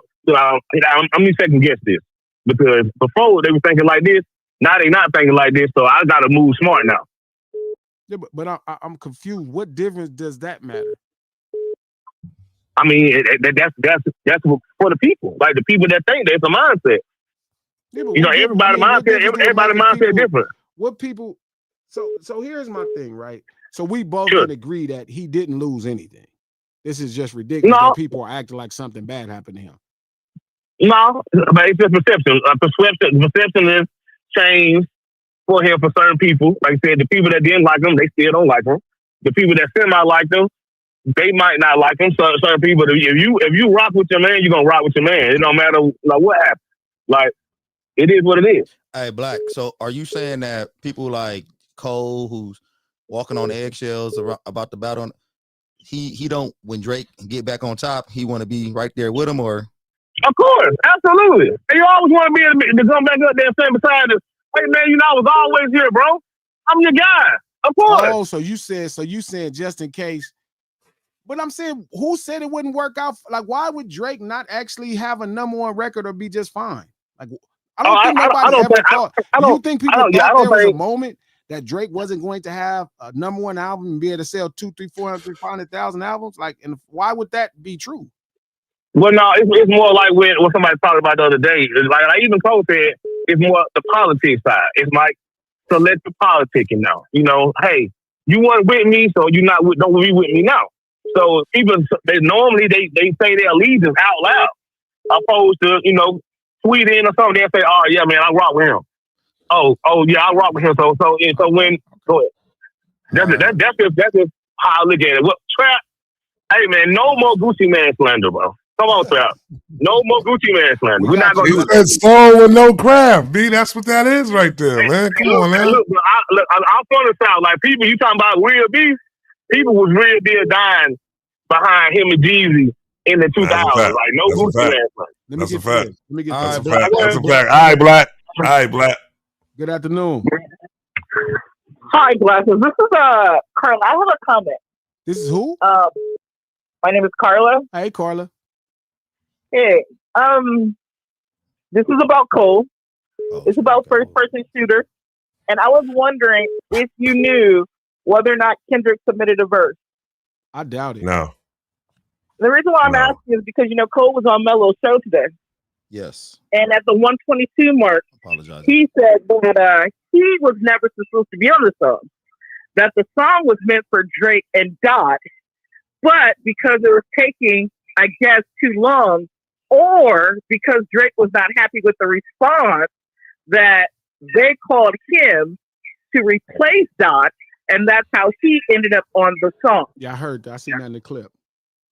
And then when you actually go, and this is from Melo's, not yes, I know. I seen that. I seen that. I seen it this morning. So when you go to the lyrics, Drake in those lyrics says that niggas submitting lyrics like they're a 2-year-old, submitting verses like a 2-year-old wrote them. Cole then says on that song, yeah, they call me in when other niggas' bars don't connect like I'm IT. So throughout this whole song, they are taking shots at Kendrick left and right. At first, we just thought it was because he was like, well, did she just decode that? Start the song off by saying, we're turning your song into a funeral for you. So when you go through this whole song again, the lyrics, you got to pull that up one day. Like every single line is almost a dig at this man. Hey, Carla, that was crazy right there. That was crazy. That was so interesting. I doubt he submitted the. I doubt he submitted a verse. Maybe that if you go back 122 mark of that Melo interview and listen to his words, that's what he says. He does not say, "Oh, it was running late and Dot didn't submit a verse, so they called me in." He said it was taking a while, and I guess Drake wasn't happy with the response. Carla. Yeah, but even the response wouldn't be the record. I think maybe that's him saying how long it's taking him, and he's not saying anything. Well, I would be happy if Dot did not give the man a verse. Maybe there was a time, Carla, he acknowledged the song, the send, and then he didn't respond anymore. I would love for that to be the case because I hate the idea of Dot actually giving Drake anything. But if that's not the case, and they got lines on there like, it's even better if what you said is true. Yeah, Carla, you can turn into Jessica Jones out here. But wouldn't Drake I like that, Carla. Wouldn't Drake leak that verse somewhere or something? No, he said, I'm surprised you honored that feature request. Know that we got some shit to address. Well, maybe that's, hey, I hope that he didn't submit anything for Drake because, you know. It's all good. He can use it today. He gonna need it. But also on that song, First Person Shooter, and, you know, I got some questions for your boy Soul. Because Cole says, we recruited 2 of your homies to be demon deacons at your wake. Now, I know that's a double. I know that's a double for Wake Forest and, you know, their mascot. But he did say we recruited 2 of your homies to be demon deacons at your wake. And as we know, Daylight and Absol were on tie with another diss about Kendrick. Absol also just jumped on the Daylight and the Cole Collard Greens remix, where he's talking about watching somebody on TV getting cash. Soul has said a couple of things that made me kind of look at him funny. So when he says, you know, I recruited a couple of your homies to be demon deacons, like, which 2 homies? Like, what is he really talking about? Because, you know, I remember that split. I remember some tweets from Absol. So I wonder where the Soul, like, you know, what's up with that? So you saying he throwing rocks and hiding his hand? I like her style. I'm saying, you know, some folks aren't saying what they should say, and instead they're saying boom, boom, boom.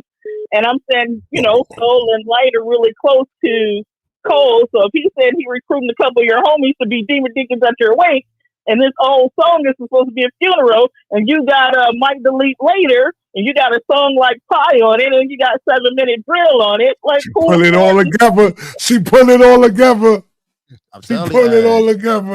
I like her style. Jessica Jones, she didn't. I like her style. I know y'all taking shots at me or whatever. No, hell no. I like your style. I'm giving you. I like your style. You put it together right now, Carla. Nobody's taking. You are putting it together right now, Carla. I've been trying to tell him this shit, Carla. I'm scared to take shots at you, Carla. No, I'm just trying to fill out where they are because, you know, when I look at Light, you know, Light went to 102nd Street Elementary School. That's my elementary school. You know, I lived in Compton. I used to live next door to DeRozan's grandmother, you know. So, like, you know, it's Compton. So my people know Kendrick's people. And I'm just trying to figure out, like, you know, if you got some people, you know, transferring information, you know, because Cole and Drake, they've been talking real crazy since that split with TDE and PG Lang. You know, there's been certain little things like, okay, we have information now and you don't have protection now, so come for us and we gonna play. And Kendrick was like, let's play. But I'm just wondering about these lines. I'm just trying to figure out who these 2 people are. And listen, the truth is, so I'll be honest, he couldn't truly recruit Absol to diss Dot under no circumstances. That would be really hard for me. And Absol, even Daylight, like, it just wouldn't. Now, could he actually have them on a song like Pie? And like I've been saying, Pie's dissing Kendrick? Yes. I mean, I told y'all the real story of Pie. Shout out to my brothers. I totally believe that. Shout out to my brothers at TD because they do have a relationship with Cole. So it's different for them. They have to protect and preserve it because they're trying to, and just like Cole got a relationship with Kendrick, and they all have a relationship. I don't have that relationship with Cole. I feel no sense of allegiance to Cole at all. None. So I can tell you exactly everything that was said and told to me, and as I saw it happen. So when I told y'all what happened with Pie, that's what the homie told me exactly what happened. Now, I know they said something different. I know everybody said, oh, they heard it a year later. They heard it a year ago. No, that's not what niggas said. Now, maybe they doing it to preserve the relationship. I'm not trying to air the homies out. I'm just saying it's a different situation for them and me. For me, it's like, I need to really, so all I do, Carla, is work things out with y'all to see how I'm going to proceed in real life, especially around niggas. So like, all the shit I'm saying, I'm working through what I am going to do in real life, right? So now the way I feel about Cole is like, man, if I seen somewhere, I would never speak to Cuz. I wouldn't fuck with him. Based off of the thing and that tell Dot Sass not to speak to that motherfucker again. Yeah, but I think Dot already see what it is. But again, I don't know their relationship. It's like I tell y'all about Chuck and Drake. I don't know what Drake did for Chuck. So I can't talk about that because their personal relationship could be much deeper. You know what I mean? It's like their relationship. It's like when y'all see Gilly. It's like when y'all see Gilly K for Drake, right? It's like Drake called Gilly when his son died. I don't know. He could have sent some money. He could have sent flowers, and it's going to make him different. Well, Drake is industry. He's made a lot of friendships and connections over the years. So I understand when these guys step out for Drake because they see him as, you know, a person who's been around, who's been putting money in the ecosystem. They see him, Drake is industry. He may not be culture, but he is definitely industry. And there's a difference between the two. He's not culture, but he's definitely industry. He got connections and relationships with all those niggas, so they back him. They also understand what the pop dollar does for a lot of niggas in the industry. Yeah, the budget's different. Listen, all of these dudes, Carla, are fucking with him, right? Because not only is he a Drake is a talented record maker, right? And he's willing to go through whatever heights to make the best record, but also it means the label is going to give you a pop budget for your single. Like, right, your budget goes from, let's say, being $400,000 to $1 million. Feel me? I like, can that's take the how whole. serious it is to do a song with Drake. Like, you automatically go to another budget with your label because he's a pop that can pass all on that's the rap nasty. side. All that's nasty. All that is like, you know, coloring the white woman when she cries. Like, I don't really give a fuck about that shit. That's just what black people have been doing when they see someone, you know. We always feel bad for, you know, the awkward little kid. I don't really care about Drake. But that nigga Cole, that's different. I got real animosity built up for Cole for about 12 years now. Because I remember the Paradise Club tour. And I remember, you know, some niggas was getting into some things, and he was on an interview, and he was like, "Oh, not my boys. All my boys are college boys." And I start to look at him different. Like, I don't care what your education or your background is. Like that, it just doesn't fly with me. And I used to always see him when he was younger. He was always ill-tempered, cocky, arrogant. And then somehow there was a switch, and he went into his Jesus phase, where his hair he was just never cut that shit. He wasn't living clean. He put on this persona. And I think that's probably after, you know, he probably got into some funny stuff, you know, according to like Culture United, you know, Cole got some stuff in his background that he doesn't want to come forth. Everybody does. Nobody wants that out there. I think most rappers have personas. I don't think anybody should be like spilling people's personal business. You know, that's for you, your family, the law, whenever the law comes to place. That's not for us to pay. Okay, but let me get to the work. I'm on you. Thanks, Carla. Hey, thank you, Carla. That was a great call. She in the running for Carla today right there. And note to anybody who dealing with Carla, do not wrong her.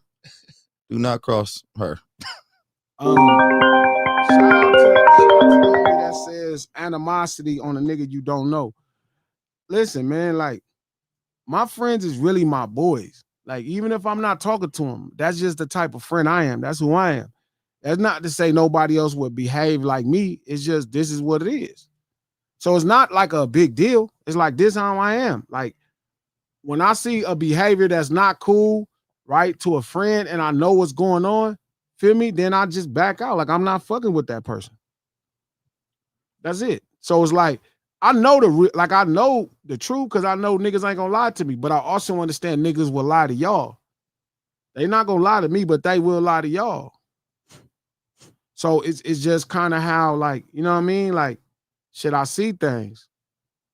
You know what I mean? I just do. And y'all right, a lot of this shit, in theory, like, again, I have my own personal relationship with Drake. Drake ain't never did nothing wrong to me. Like, there's a belief like Drake did something wrong to me. Like, it's not. Like, I rooted for him. I rallied for him. I wanted the best for him. And when he was successful, I was happy. It was a good team win. It was dope. I never really, again, people pull up my tweets all the time when I used to cheer for him. And I thought I spoke positive things when I thought there were great things to speak about. I did. And then when there were things that I thought were not great, I spoke about them too. That's the only difference. When there were things, Coach, like people pull up tweets where I'll be like, man, Drake is a great combination of rapping and singing. Like I've said that, right? I've cheered him on the Meek Mill battle. Man, I got Drake. Drake gonna come through in his Meek Mill battle. All dope stuff. But just like now when I tweet, it's like, bro, like, how are you suing a nigga? Like, that's not right. How you suing the label because, you feel me, you lost a battle? Why are you mad that Interscope not gonna take down his record? Like, you know you wrong, cuz. And then you just kept going. You kept going. You kept going. You just kept on going. Feel me? And that's my problem. With Cole, I know Dot genuinely like Cole. I knew he liked Cole. I knew he fucked with Drake. He had a lot of respect. So if he don't fuck with them no more, it's things they did to him because he not that type of friend. He not a raggedy nigga to where if you look out for him, he want to fuck you over. So they had to be doing a lot of shit. Way more shit, Coach, than I know. It's kind of hard to dislike Cole though, because no, I'm dead serious because he acquiesced to anything he's around. Like so. I tell you about LeBron. For him, Coach? No, I don't feel sorry for Cole. No, it's like I tell you about LeBron. It's the same thing where they don't have personality that you it's can not like like LeBron. or not like. It's not. He's not LeBron. I guess same person. They're not the same people. Same person. They never really stick their neck out there to go too far. They're gonna say what they think is correct. They're gonna take on all the battles that they can win. That's how they think. They micromanage their brand. These are not facts. Okay, so King, I mean, good to have you back, brother. I love you, bro. But we already know how you feel about. You don't think Brian micromanages? You don't like LeBron. You don't think Brian micromanages his brand? I think he does micromanage his brand, but I think he will step out every now and then and say what he need to say. For example, I think especially now that he's older now, he'll come out and be like, yeah, for real, Coach. Like what's the most controversial thing he's ever said? The most controversial? Well, anything he says is controversial because it's LeBron. So whatever he says. Give me the most thing he said that you was like, wow, I can't believe he said that. Like I said, I'm not a super fan of anybody, so I don't have it off the top of my head. But I will research it and I will come with some stuff. Right, so same, but I feel the same way about Cole. Cole don't have a personality that's really strong to where like you can hate him. Like I'm a strong personality. Also, just acquiesce to everything though. Like that's LeBron. Why are we talking about LeBron? Why are we talking about LeBron? Like, I'm just saying that's the personality type. He's not dissing LeBron. I mean, but it's not LeBron though, I mean, and I was like, I'm gonna come with some facts though, like, because right now I'm just saying stuff. I'm gonna come with some facts though, Like even when he talked about jumping on the songs, like he called me and I put my verse. I had to do my verse 3-4 times. That just he comes across so easy to like. But you know who else? Like this is LaRussell. They come across like they of the people. It's all great marketing. But you know what comes with being of the people? The responsibility of people. Mm-hmm. Trap. It's a big responsibility to be of the people. To lead people means you're going to have to listen to them, even when you don't want to. And his problem right now is he's showing people he not listening to his fan base. His whole rally was a protest against his fan base telling him he's wrong. That shit is crazy. Okay, so what? Okay. Because I don't know anything about this. Like, I feel like Drake. What did I miss? Like, so LaRussell put out a leak. He leaked a piece of footage where he was performing in his backyard. And you seen that part? You seen that part, right? No. Okay. You ain't see that part? I thought you were saying when we showed it that time. Oh, you might not have been. Was it yesterday? I mean, was it Wednesday? No. It was like Monday. Monday probably. Maybe. Was it early? Was it early Monday? I forgot. Late, huh? Yes. You might not have been here. Yeah, tell him. Are you gonna show him again? Well, he had this whole thing where he was saying it was a hold up. So he had a video where he was saying his engineer asked him to not put out a song. He thought the song was bad. And he felt that compelled him to put it out.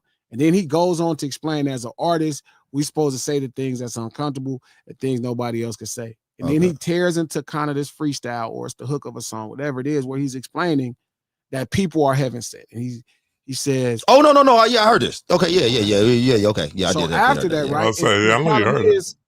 The reference is heaven sent, right? The truth is, what he meant is God made. Heaven sent and God made are not the same. Got you.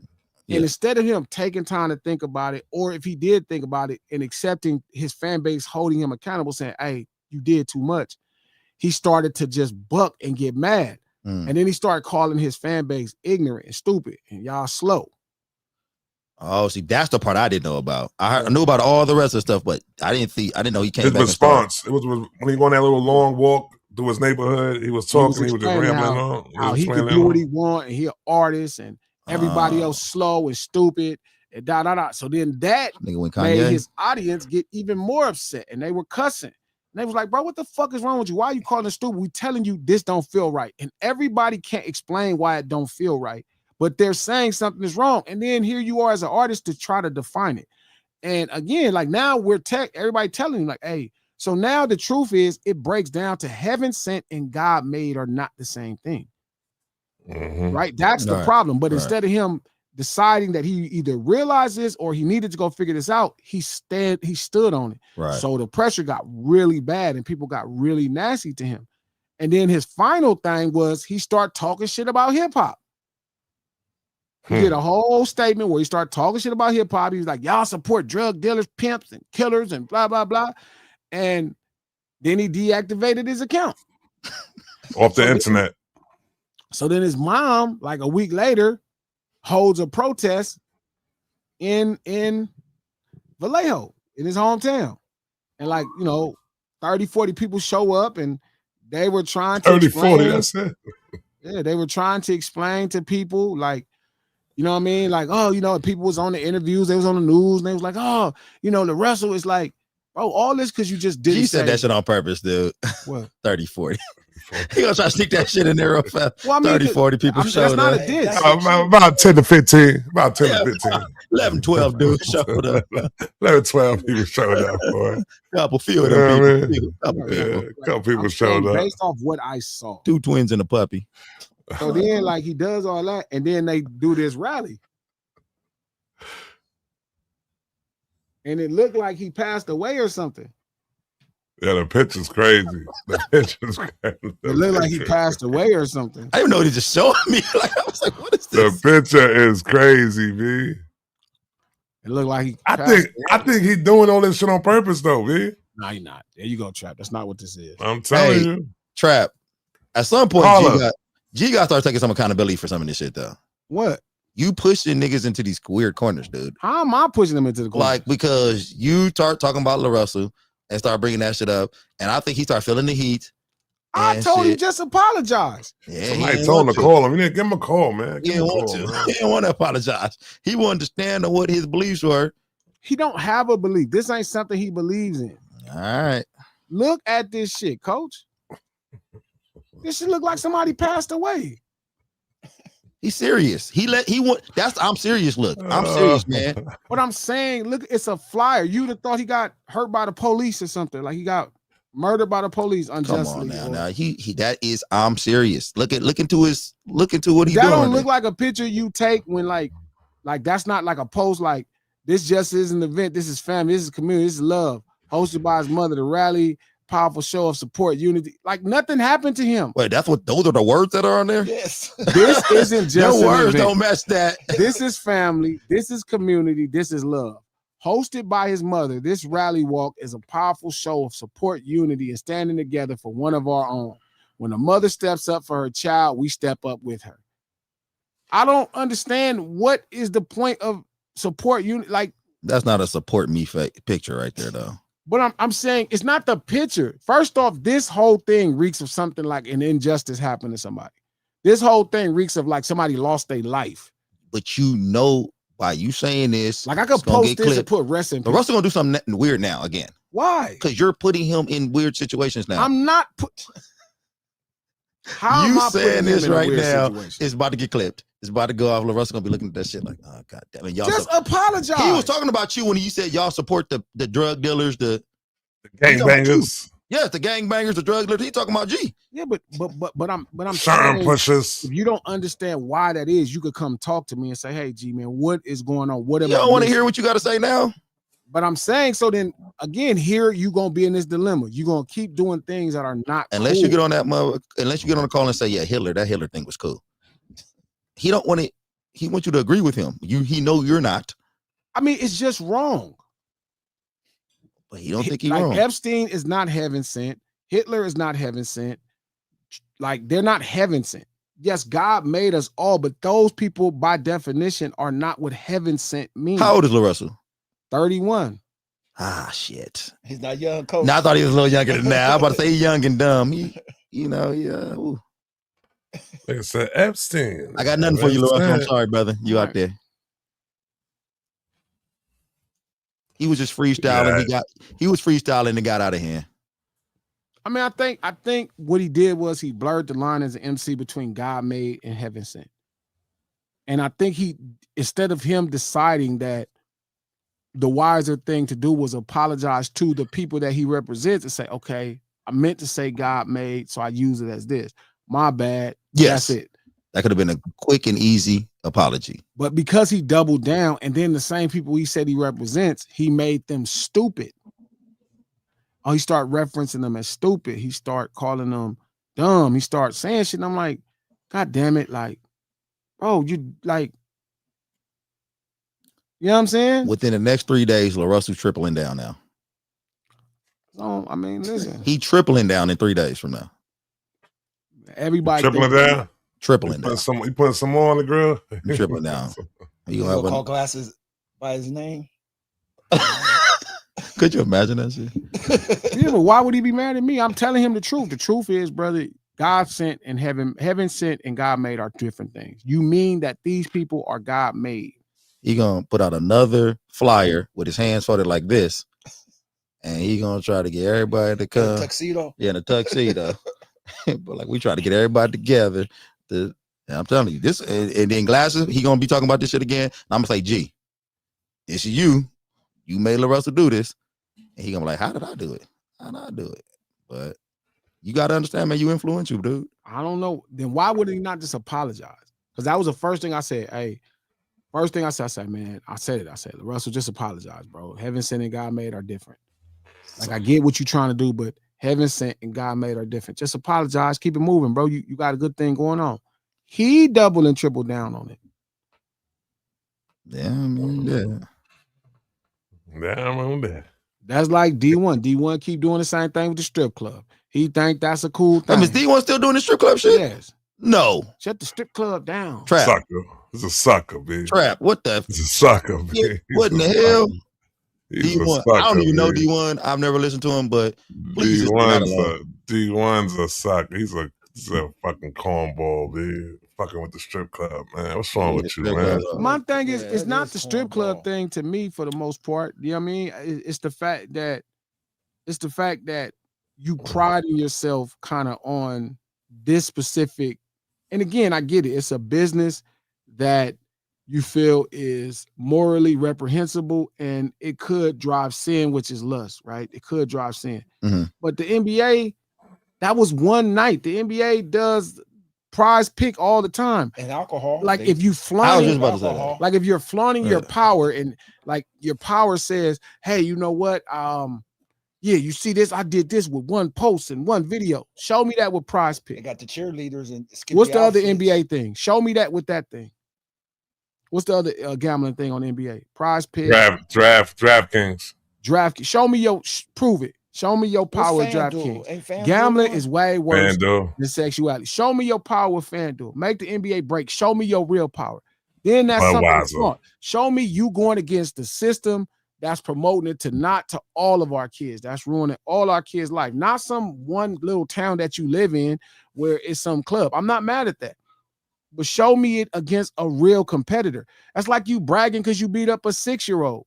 You're a grown-ass man. Yeah, it don't take much to stop white people from supporting black people. Even especially if they doing something that's less worthy. Show me your power. Make white people stop supporting white people. And then you'll show me some power. But you running around flaunting like you did something proud, that you proud of yourself. Prove it to me at the highest level. Prove it to me at the highest level. Like the nerve to look down at the culture of Atlanta, nigga. You are from New Orleans, nigga. You for Sin City for poor people. It's low hanging fruit to me. Like, why are you starting? You from Sin City for poor people, bruh. Your whole town has an event every year driven off sexuality. Wow. Wait, where is D1 from again? New Orleans. He's from New Orleans? And he shut down a thing with Atlanta Hawks. You ain't down there at the French Quarters telling them they shouldn't have no motherfucking. Show me your videos where you protesting Fat Tuesday and all the shit in the French Quarters where they don't promote nothing but sin, where they still got burlesque house. Show it to me. Don't go to these people town and then talk shit and look down at their business. You got shit to fix in your own town. And that be my thing. It's not like I'm asking too much, but it starts to become obvious. Like, if you really gonna do it, go all the way there. Go all the way there. You got a town, bro. You from a town where they get cracking. It's every black person in the world favorite town. It's my favorite place to go. The best food in the world. And they got a bunch of other shit happening. So show me. Go down there and start fucking with them people business. I would like to know, did you spoke with him, right? Yeah. Did you ask, was this before or after this situation? This is before. Okay, because I would love to know, why did he choose to take on the strip clubs first? It wasn't that. Listen, D1 is a great marketing person. He's really smart. He understood that this was something that fell in his wheelhouse. And it's nothing. I'm not mad at him. If he feels like strip club is wrong, I'm not tripping, bro. I get it. It does promote lust. But why first, though? Well, this is my problem, right? Again, this is a black business.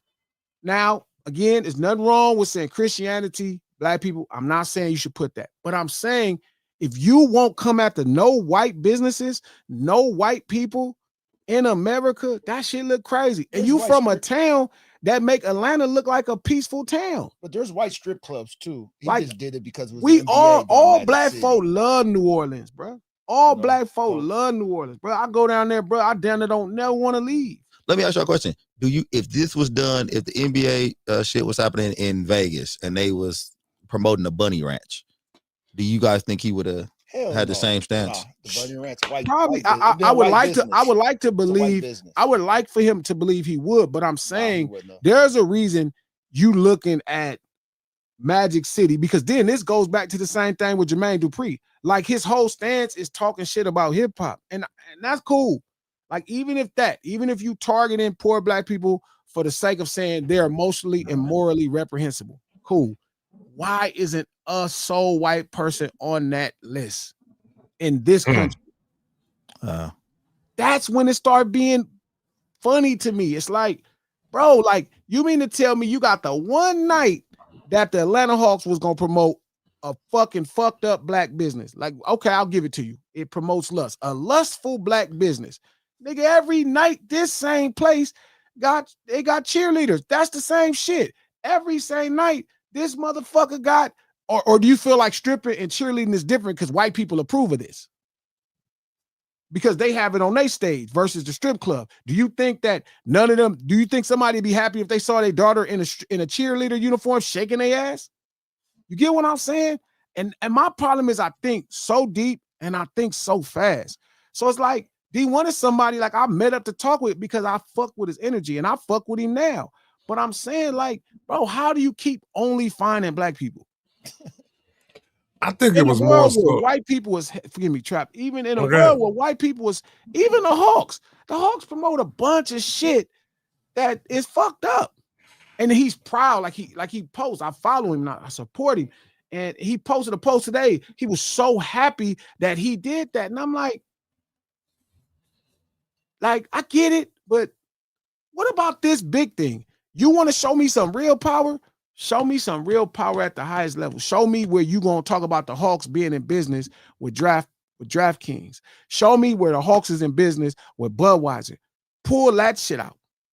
Show me that. Show me that level, and then I'll back. I won't even question you no more. But if everything you doing, you know what I mean, is about here's a moment to where you could make you can make black people not benefit from white people. Right. Yeah, that was fucked up. And I get it. Again, I totally get that, I don't disagree. It is a place that create lust. I base it off people wanting to do what they want to do. I'm not in the way of people doing what they want to do. I'm not a strip club person. I never tried drugs, coach. I never drank alcohol. Never. But I'm not people trying their thing. That's not my job. If it was up to me, none of this shit would be legal. But it's not. So I let people do their thing. Him, huh, coach? Yes, for sure. Thank God it's not up But there. I don't drink or do drugs either. It just scares me. It just scares me I that do like it could be that much pride. It could be that much pride in you shutting down the endorsing of a black business that black people in Atlanta are proud of. That black people in Atlanta are not trying to get took down. That's like me coming to the Mardi Gras and telling them this shit is out of control. Look at how these girls are dressed and trying to go to New Orleans and get the Mardi Gras shut down. Imagine how ridiculous that is. Yeah, that'd be ridiculous. I'm going to go down to the Mardi Gras and try to get the Mardi Gras. Look at how these girls are dressed. This is obnoxious, and they have burlesque houses and they gambling and casinos. And D1 ever tried to shoot down Mardi Gras? I don't know. He probably wouldn't be able to go back home. I know them New Orleans niggas ain't play about that shit. They gonna fuck with that shit. They gonna terrorize your fucking ass. And being able to get what you want is for some beats. You go play with them people. Them people go string you up. They not playing about that shit. So they ain't playing with them in Atlanta, really though. They not playing with that nigga out there. That nigga's not outside talking that shit. But again, it's just I don't judge Atlanta. Like I can make a joke, but that's their thing, bro. And if I really cared about it enough, I would go sit down with Killer Mike and different people to learn about why this is something. They said Magic City got some good food too. They do. That's what the whole promotion was. The whole promotion was the wings. But again, I'm not going to completely disown what he's saying. It is women getting there. It is somebody's daughter in there getting naked. But they do that. But they do the same thing on the basketball court. They use sexual gestures on the basketball courts as cheerleaders to entertain halftime show. Like it cannot be what's approved by white people. Here's a problem with these black people in Atlanta fuck with. That's their thing. Mind your fucking business. I don't listen. Mardi Gras, man, I go down there, eat my motherfucking food. I check in with the folk. I chill. I love it, man. Hey, man, do y'all thing. I'm gone. So he shamed the white people for promoting Magic City. Yes. And that's exactly what he did to the team. That's my problem. That's what he did. You shamed the white people for promoting a black business. Ooh, you shamed the white people. You shamed the wealth from donating and helping a black business that you find morally reprehensible. Wow, that's crazy. They let them in too. That could be morally reprehensible, but Atlanta don't think that. That's their shit. I'm not here to judge, man. That's God's job. Like I just know what to say. I understand lust. I'm just saying that's God's job. That's a tourist attraction for Atlanta. People fly there for that. Yeah. Like people fly to New Orleans for the Mardi Gras. People used to fly. Like that's the thing, bro. Like again, I don't know, man. I don't know, man. That's crazy. It scares me. The brothers scare me, man. The brothers. I got so much hope for D1 and so much hope for LaRussell, but man, it just comes across so gimmicky at times, man, that I just don't know what's going on. And it's not gimmicky. It's like they not niggas like that, coach. They not niggas. Like they black men. They're black dudes, but they not niggas. So they don't have no understanding about the shit niggas go through in America. Like I was telling D1 in his comments, I'm like, D, cuz like, bro, there's all kind of white business. He's like, Glasses, I put Christianity over race. So you a Christian before you black. Problem one. That you can't be hip hop if you're a Christian before you black. This is how you know they don't put that shit over.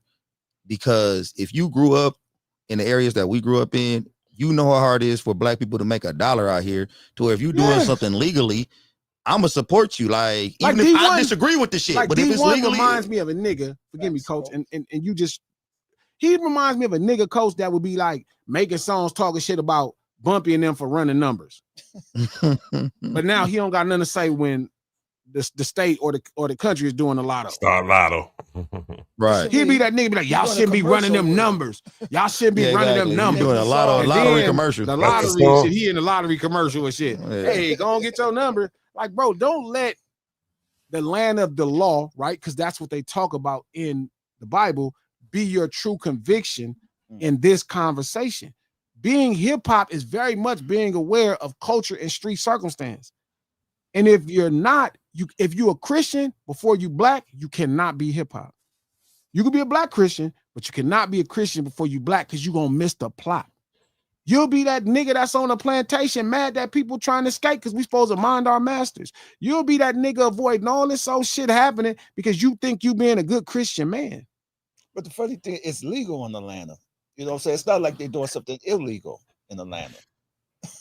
And listen, he from a place, bro, where we go to live our lives, bro. I'm guessing D1 is married. I don't know. I never got in his business. Okay. He got the Magic City's business.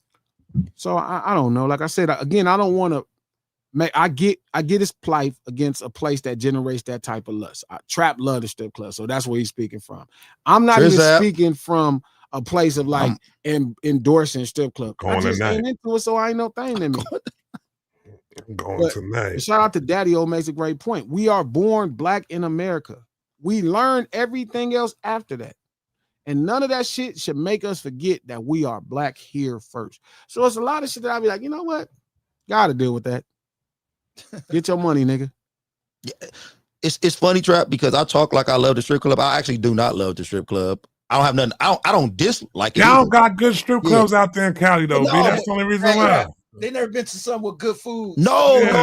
They ain't got no good strip club out there in LA, man. Y'all niggas talking about the wings and shit, nigga. If I go to a strip club, I'm going for the breast and thighs. Like, I'm not going for no wings. Like, what y'all niggas in here talking about right now? But I don't dislike the strip club. I think it's cool, but I don't frequent there. I like titties and ass, like, but I don't love the strip club. But I would never try to tear down a strip club though, because I know they in there making black one. Yes. Why would I try to? And a place that got all these, again, man, that be my thing. Like, that's what bothered me with LaRussell. Like, they come across everything before black. And then the first thing they just start doing is punching down on poor black shit. Yeah. That is weird to me, to be in hip hop and punch down on poor black shit. Yeah. And I was explaining that to him about LaRussell. I'm like, bro, like, he's punching down on poor. That's why his final statement was talking shit about hip hop. That's the crazy part there. It was like punching down on hip hop. Oh, y'all support these. Ain't nobody supports serial killers in hip hop. Listen, I know you seen that YouTube video, bro, and you think that what they said is true about what's that man, rest in peace, that young boy from Chicago, King Von. You felt because you saw a video, they say he was a serial killer. Like Dunn thinking, hey, you know what? The Mexicans, you don't know what's happening. That's a YouTube video. There's the real thing. And if you really cared and you was not trying to be a wide ass, like even LaRussell, even D1, if you wasn't trying to be a wise ass, you would come down and get history of what's happening versus having this white person's opinion on shit that poor black people do. That shit is crazy. Like, you got an opinion on what poor black people do, but you don't know it, and you sound like a white man. So and that's the problem. You think they're trying to get more white people's approval than black people's? D1 got a deal like with the government or some shit. We going around as the government ambassador for hip hop. Man, don't let this nigga represent us. Okay. Oh, wow. Shit. I didn't know that. That sound like I ain't know that. Al Sharpton back in the day. Yeah. I don't know nothing about that, so I ain't about to speak about it. I didn't know that. Yeah, straight up. It sound like Nat Turner, dude. Remember when he was going around preaching for his slave master, and then he turned around. D1, maybe one day he'll have an epiphany. He'd be like, just how Nat had it, and he was like, wait a minute, I'm over here teaching this white man's Christianity like this, and he kind of was like, man, maybe I should not be doing this. D1, maybe he might have that epiphany one day, like, maybe I should. He ain't got no super chance. Maybe I should. Yeah, we finna get to him. Get about it. Maybe I should go give me a lap dance. United States hip hop culture, Zimbabwe, Africa. I'm on my way to Africa as a United States hip hop cultural ambassador. Who's this? This is D1. The Christian one. He need a good lap dance, Trap. He needs somebody Change his to life. lap dance. Come see some star tenders. Change his life. Starting to identify in that sense.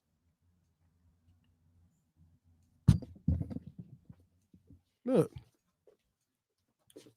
Where'd you about to go? Let me get to this shit. Hold up. Well, that's on a timer? Yeah, it's on a timer. Like keep tripping. United States hip hop cultural, Zimbabwe, Africa. Hold on. Do this so niggas can read it. I'm on my way to Africa as a United States hip hop cultural ambassador. Zimbabwe, I'm on the way. I can't wait to work with the artists out there to foster. I hope this is fake. I hope too. You got cross on everything. But like, you are saying you are a hip hop. You can't be a United States hip hop cultural ambassador if you're shitting on the culture. Like, you can't redefine it. You can't go there and preach Christianity and act as if you're preaching hip hop. It is not just craft. There are things that we understand about culture. That's like a nigga that don't like meat going to teach somebody about soul food, and he don't want to talk about meat. He don't want to talk about pig feet. He don't want to talk about chitlins. Dog, that's not truly a cultural ambassador. Yeah, it's like me being a soul food ambassador. Yeah, you like a nigga. No, this nigga gonna have y'all on that bullshit. Y'all want some salmon? Salmon I don't want no cornbread. I want a muffin. No, actually, oh man. Here's the red bar card. What? Look at the people.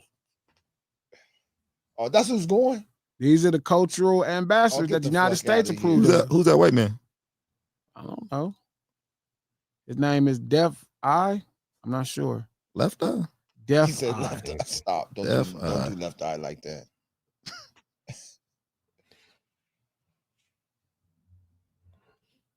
And that's the point. I was just reminded by Sonny that a dude was on here last week bragging.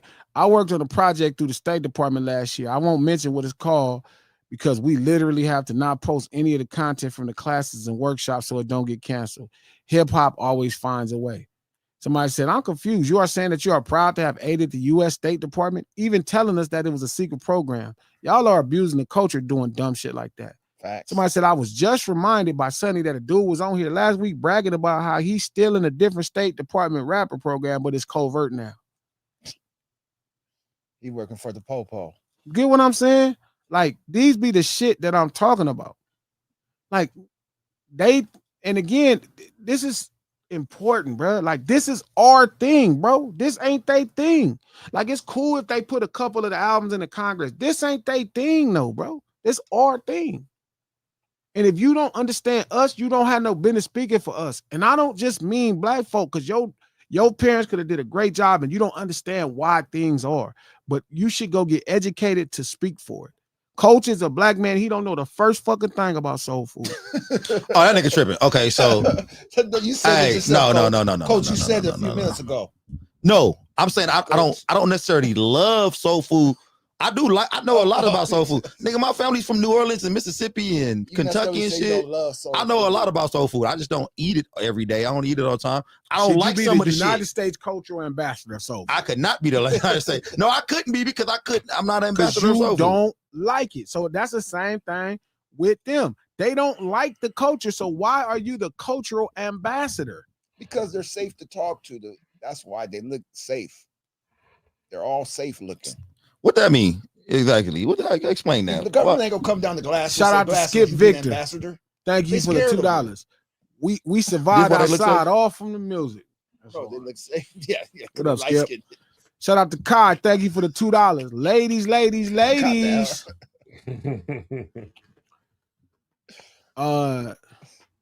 Chuck and Graham, what up? Thank you for the $10.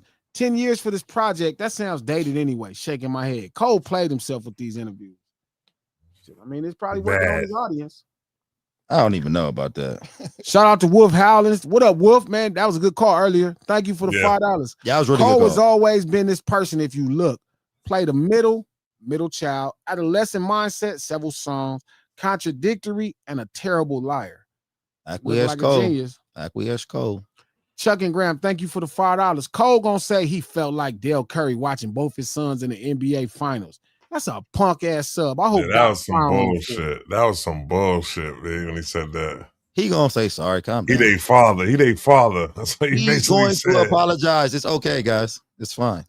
Shout out to K-Way. Thank you for the $5. I may have heard Cole wrong, but I think he said his wifey and Whitney talk. If that's the case, Cole is even more of a hoe cake.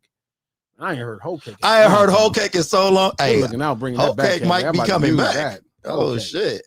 It's a hoe cake. I never heard that before. Hoe cake is a hella West Coast expression. Yeah, hoe cake. That is. Good afternoon. Shit, man, lit again. Shit, man, lit again. Good afternoon. You got a little call. Hello. You know, guys. Yeah, Mom. Yeah, what's going on? What's going on, G? What's up? Who am I speaking with? Look, I'm Mel. Mel from LA. Mel. So look, man, being from LA, bro, one of the things I hate the most is when I hear people from out of town talk down on gangbanging. Yeah. And it's not necessarily because I'm saying like gangbanging is just most positive or all this type of thing, but if you ain't from here and you don't fully understand how it is our culture here, bro. Yeah. Like, we don't got strip club culture, we don't got none of that, but we got gangbang culture. And when other people speak on it and they don't understand, I just be like, bro, if you don't talk down on it, you don't know nothing about it. That's all I've been saying. What's funny is I had this long conversation with D1 because if you look at the podcast, shout out to the members, we got a podcast and we talked about it. I explained that to him. I was like, damn, man, like, you got to know this. And I just start breaking it down to him so he didn't have this ignorant perspective. You know what I mean? He could lean to his ignorance to say shit at first. Now he has some information and he could just take more time to learn. But again, to this same point, I think it's odd for you to be a cultural ambassador to something you don't love. Man. And my thing is this, G, like, I don't speak on nothing I don't understand, bro. Like, if I don't understand and I don't know it, I just don't say nothing. Like, I ain't from Atlanta. My daughter in Atlanta, but I don't speak on nothing going on in Atlanta because I don't know nothing about that. Right. If you want to talk to me something from Cali, I can tell you, bro. You want to talk to me about gangbanging? Oh, why y'all be killing each other? Blah, blah, blah, blah. I'm like, listen, bro, it'll take me too long to explain it to you. And still, once I do, you still ain't going to come around because it ain't you. Yeah, it ain't your culture. Facts. I grew up in the J's. I never gangbang. I never claimed BPS. I never got into none of that. I like my boy Jesse. My boy Jesse fucking ride motorcycle for the police and give tickets. He from the J. So they don't understand that it's just how we grow up. Like, these are it's our just friends. How we grow up, bro. Yeah, it is who we are. And this is another thing. Even though we may not bang, we all are affiliated. That's what I always say. Like, them is your friends. Shit, it hurts you the same way. Don't steal my boys. Yeah. Don't steal my boys, dog. Like, if they go down, I still might be at a gang function, but I don't gang bang. You know what I mean? Gonna love you the same way. Yeah, because you a homie. They gonna treat me the same. They gonna treat me the same, bro. So, man, D1, I'm not. You're not from Atlanta, bro. Like, speak on New Orleans. If you want to do something, speak on New Orleans, but don't be going to nobody else's culture and then trying to talk about that. It's the same thing when we getting all of these, and this will really bother me. All these Aiden Rosses, all these what's the dude that Wack be going on his show? All of them now all of a sudden they are authority figures on our stuff. Yeah. Now they are now authority figures on hip hop. Like, bro, you're not hip hop. You a visitor here. Yeah. Like you can commentate, you can talk about it, but you ain't hip hop, bro. Ain't nothing about you is hip hop.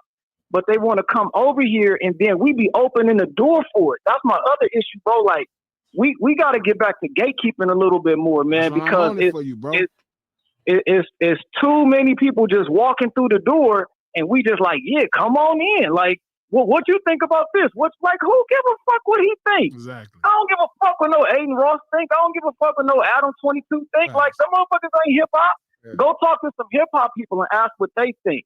And even them older ones is no disrespect to them, but you know, Jay-Z and all of them, like, oh, I don't think it should. I don't know. Jay sounded a little conflicted in his answer, but to me, it just sounded like you aged out of you out of touch a little bit. So you just saying that. But at the same time, bro, ain't nobody about to come talk about my wife. Ain't nobody about to come talk about my kids, and I ain't about to drag their ass all through this world. So anybody saying that he went too far and all of that, you might have a little bit of softness to you, and that's cool if that's who you are. But ain't nobody, like I tell you, from where we from, we don't get down like that. Either we could take a friendly fade, or it can get to the point where I'm stomping you out. And that's just what happened here, bro. That's all it was. Much hey, D man, thanks for your time, bro. Yes, sir. Good afternoon. Good afternoon. Hey, can you hear me? Yeah. What's going on, Miss Hummus? Hey, what's up, lunch table? Hey, even Travis Heaven sent. What's up? Travis yo, mute the fuck up, yo. Fucking stronger. I'm just joking. Fucking stronger. So I wanted to ask a real question. When I was live the other night, I was like trying to encourage people to start a hip hop channel, like the opposite side of what's happening right now, right? Like, we need more voices out there. We need more gatekeepers. And if they're going to play this internet game, I feel like we should play the internet game with them, because there's more of them than there are of us.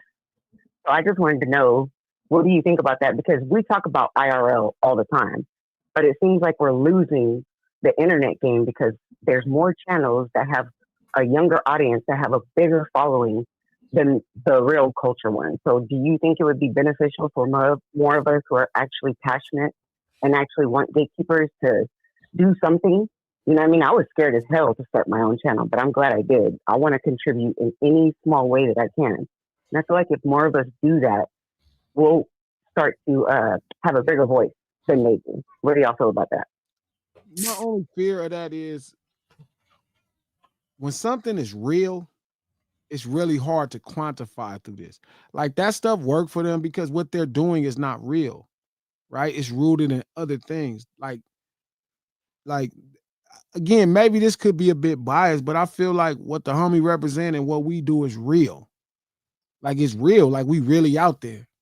You know what I mean? This for real. Like this ain't like they're like we couldn't like I don't think none of us could do what academics does. We couldn't talk about people like that, and because we really gonna be outside to.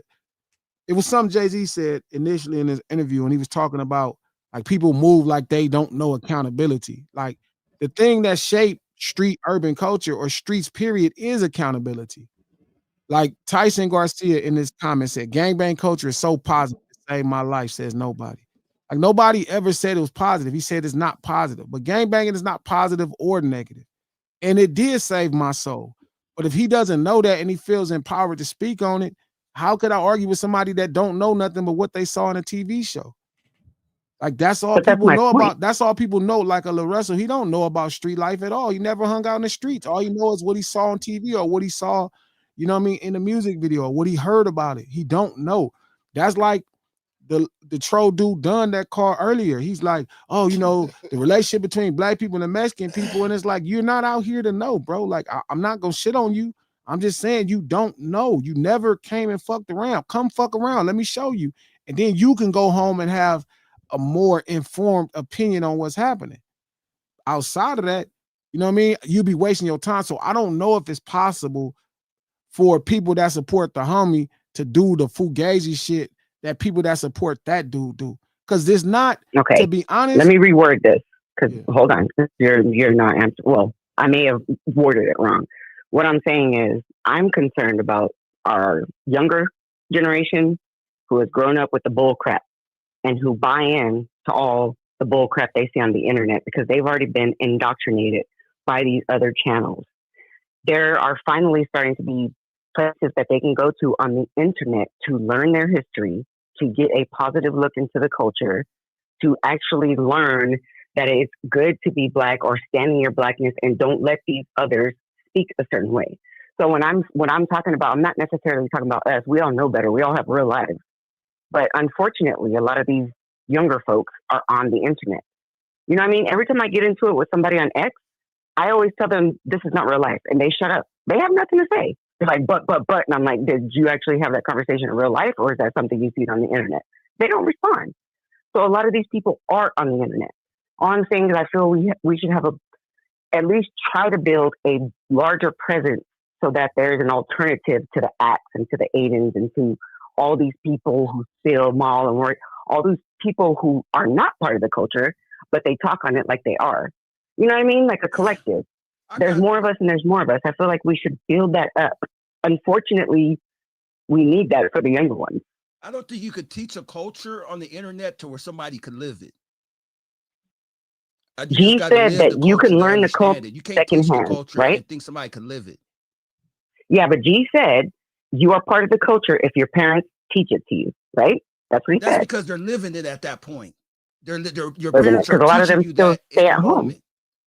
Okay, so what if these kids don't have parents that do that? A lot of parents, a lot of adults are under so much stress. The last thing they're going to teach their kids is about how to behave when they get pulled over by a cop. It's about how to carry yourself when you're in a situation where you know you're the only black person. That's what I'm saying. Like these lessons, we could be the voice for these younger kids. I'm not talking about grown-ass adults like us. I'm talking about this younger generation who are not being taught we've been having these lessons at home. For a while, Ms. Hummus. I keep telling you, you can't teach real shit through the internet. Yeah, you can't. I feel you could. They could study the culture on the internet. They can't live the culture. And I don't even think you can study it. I think you can. You can study whatever you want to study. Yeah, but you'll get just a minimum percentage. It wouldn't be natural. To explain gangbanging is so hard, bro, because it's like it's really simple. Think about it, Trap. You, Lex, y'all from the streets like me. Explaining it to y'all is hard. I'm like, bro, it's just like being where y'all at. Like, yo, boys, these my boys. when you was growing up, right? You wasn't calling the police. If your boys was getting beat up by 3 people, would you call the police? Never. No, what you gonna do, right? Okay, You gonna jump in and fight them motherfuckers, right? If somebody let me ask you this. Yes. Let me ask you this. Let me ask you this. Okay. So the other day, Jay-Z said we lost 3 of the 4 pillars. And he said, let's do away with battle rap, right? Ain't no fucking way I'm going to let that happen. Just give it away. What I'm trying to say is there has to be an alternative source of, it doesn't even necessarily have to be culture, just blackness, just us. So if all of these channels that are preaching blackness and the goodness of our people and this is how we're supposed to move and behave went away, all they would have are those alternative channels. That's what I'm saying. You can't teach them, but you can educate them. At least they can see the conversation. They can see that you and Trap and Coach don't agree, but it doesn't mean y'all need to fight or call each other ugly names or go dox each other. Like, there is a way to have a conversation and agree to disagree. They don't have that right now. That's all I'm saying. I just feel like there needs to be more of that. You can't teach somebody streets. I get that. But we can educate them. The same way they get educated in school, the same way they hear all this BS on the internet that is not part of us, there should be another side like us that at least puts it in the air. And if they want to take it on and believe it and go do their histories about hip hop and go dig into street urban culture and learn about their roots and learn about their blackness, there should be somewhere they can go for that. And there are pages, but we're outnumbered. That's all I'm saying. Does that make sense? Sure, but I think even those pages don't do what those other damn it, pages. G. Huh? Yeah, them pages don't do what the other pages do. Look, all we can do is what there's we can not do. enough. Yeah, but There's not enough. But it couldn't be enough pages because it's not. This ain't that. That is driven off the point of the internet is what they're doing. The point of the you internet don't think ain't we what can I'm fight doing. fire with fire? Well, you can't make it fire. Fire for us is for real. Fire for them is say anything. You're not like you think you could go on the internet and just say anything about somebody's mama you don't know? Not what I said. I'm just saying. But just hear me out. Alternatives on the internet. How would you We're not doing combat? this live. But just listen, Ms. Hummus. How would you, if you had to talk to academics and you're not having a conversation of good faith, how would you combat him? He's there for the internet. That's what works on the internet. What I do don't work on the internet. This work in real life. Yes, it does. Look at the following you've gotten. Look at how many people listen to you now as the voice and the leader of hip hop. Don't go there, G, because that's BS. How many people listen to academics? But that's because they haven't had alternatives in a long time. Go back and look at Yes, it is. Hold on. Go back and look at Screwface John's channel. He's been talking about this forever. He's had these pages call him the N-word. He has been ostracized. Everything. It's not until the battle where more positive black pages stood up where he finally felt supported. That's what I'm saying. I'm not saying we could change everything overnight. I'm not saying that we can teach them, but it would be nice for them to have more alternatives than the academics. How many people have you heard say, I used to mess with Drake when I was in my, teens and 20s, but now that I'm becoming an adult, I see things differently. You know what I mean? You have young adults that are starting to see things differently. And if they have a channel that they can go to that will help them see and that will give them something deeper and something that has more meaning. The culture. What? What parts would you teach them of the culture? What do you mean what part? But first of all, that they're black and they should be proud of it. First of all, that they're black and they should be proud of it. Second of all, you don't let your white friends or people around you say the word nigga. Third of all, go back and do your history and love. Is that a black culture or hip hop culture? It goes both ways because you have channels that preach black culture and you have channels that preach hip hop culture. And I just think there needs to be more black YouTube pages on the internet. I guess that's what I'm trying to say. There needs to be more positive black that's why we pages on the internet. support yours. Fuck yeah. But I'm saying we need more. Don't you think we need more? You better get some good ones first. We don't need just a volume. You need good ones. Yeah. Do we need quality or quantity, Miss Hummus? Well, of course we need quality. Because what you would get is you get a bunch of people that act like they fuck with niggas just to get a page. You need a page that's going to punch Jack Harlow in his face. Hey, I'm with you on that. We talked about my fighting. Anyway, we're not going to go there. I was just wondering how y'all felt. Oh, let me get through these super chats. Miss Hummers, we appreciate your call. call. Much love, y'all. Miss Hummers, stop laughing at Nick jokes about me. And remember, King's back. Shout out to Prada. What up? Thank you for the $5. But you don't have that energy with Hispanics. But Prada, like, what energy with what do you? Okay, first off, please stop using the term Hispanics. I'm from Los Angeles. Most of the people are Mexican. What energy? I don't have this energy. Do you think white people and Mexican people are the same? Like, is that what you really think? Do you feel like Mexican and white people are the same? Like, Prada, this is a bad comparative. Like, I mean, wanted to ask, are they putting white people where they're at? You know what the funny thing, when you read comments like that, it and being from where I'm from, it almost make that comment feel like it's from a white person. Yeah. You don't sound black saying that. No, they just don't sound informed. It's crazy. Because again, they don't know. Like when you start putting white, I ain't gonna start saying this. But anyway, what's next? I ain't gonna say. Shout out to 65 Shutdown. Thank you for the $5. Trap, we blame you for Jack Harlow. Everybody heard you say you didn't give a fuck about the album cover, Trap. Trap Harlow. You, me, and me might be beefing again. Trap Harlow. Oh boy. The truth, Trap. Oh boy. Go soft all the time. You go soft all the time, Trap. Watch never. When he hear the whole story, he ain't gonna go soft no more.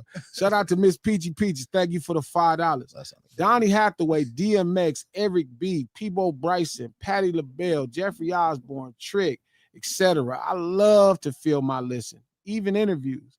I like to walk away with head nodding thoughts. Me too. I need that soul, man. That's a fact. Shout out to 65 Shutdown.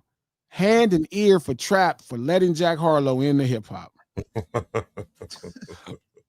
Shout out to 65 Shutdown. Thank you for the $2. Hey, G, I'm with you. We got to stomp out Jack.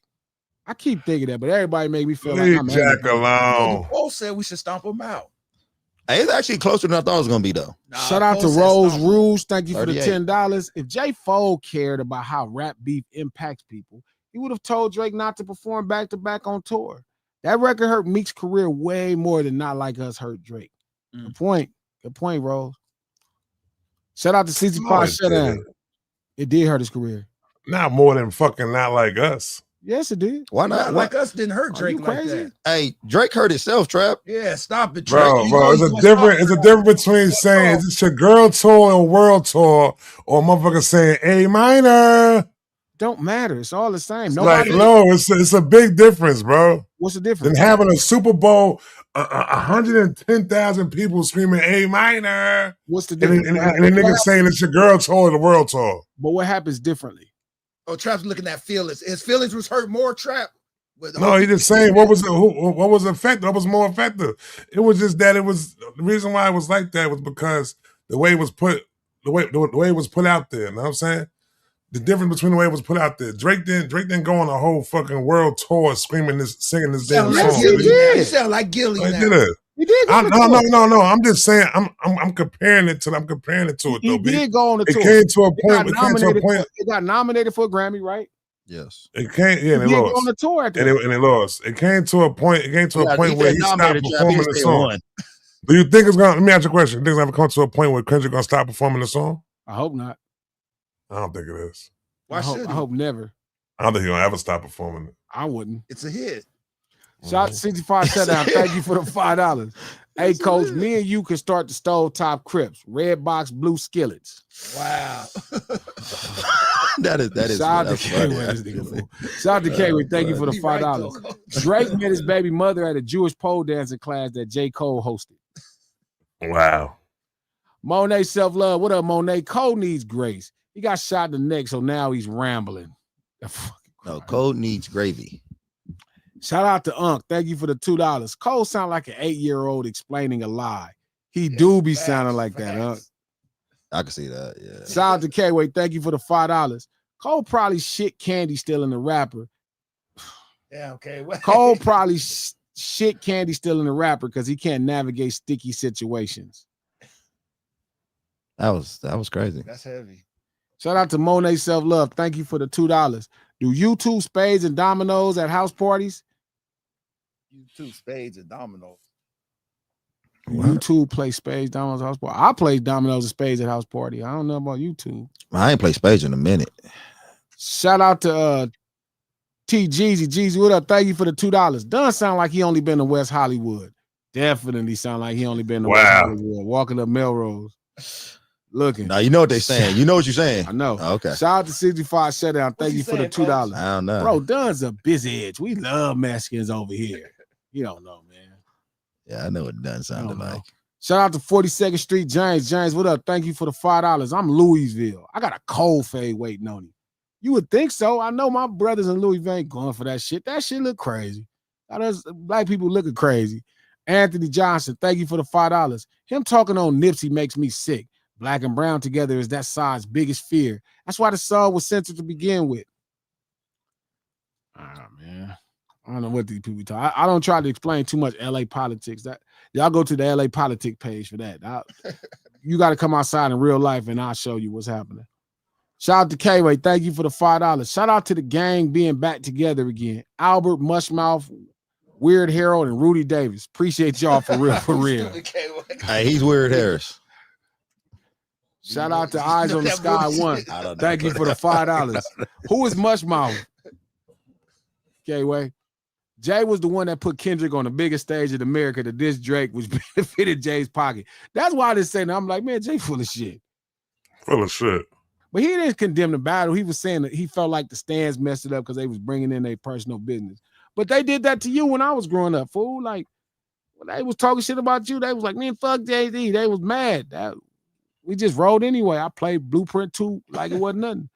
Shout out to D. Smith. Let's discuss. Thank you for the $10. Gee, that Cam and J. Cole interview was blah, blah, blah. Yeah, it didn't look interesting.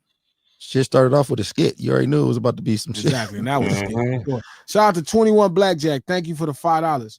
Drake recorded the Repo Man taking his shit, posted it on the internet, and expects other people to get his shit back. Yeah, got his shit repoed.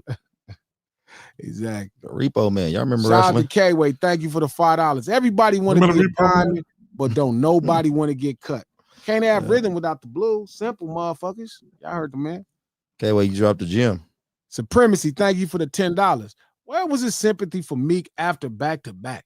That's one artist who lost more than a rap battle. The idea of competing on the track isn't new. What do you think Control was? And look how that turned out. Talk that shit. Trap act like he don't remember how much Meek Mill was going through it after back-to-back. They had to get back together for Meek to get his shit. No. See, Meek did it to himself, though, B. It wasn't even like back-to-back. He did it to himself a lot, though, B. He was Twitter fingers, man. He was bugging. The same way this nigga is.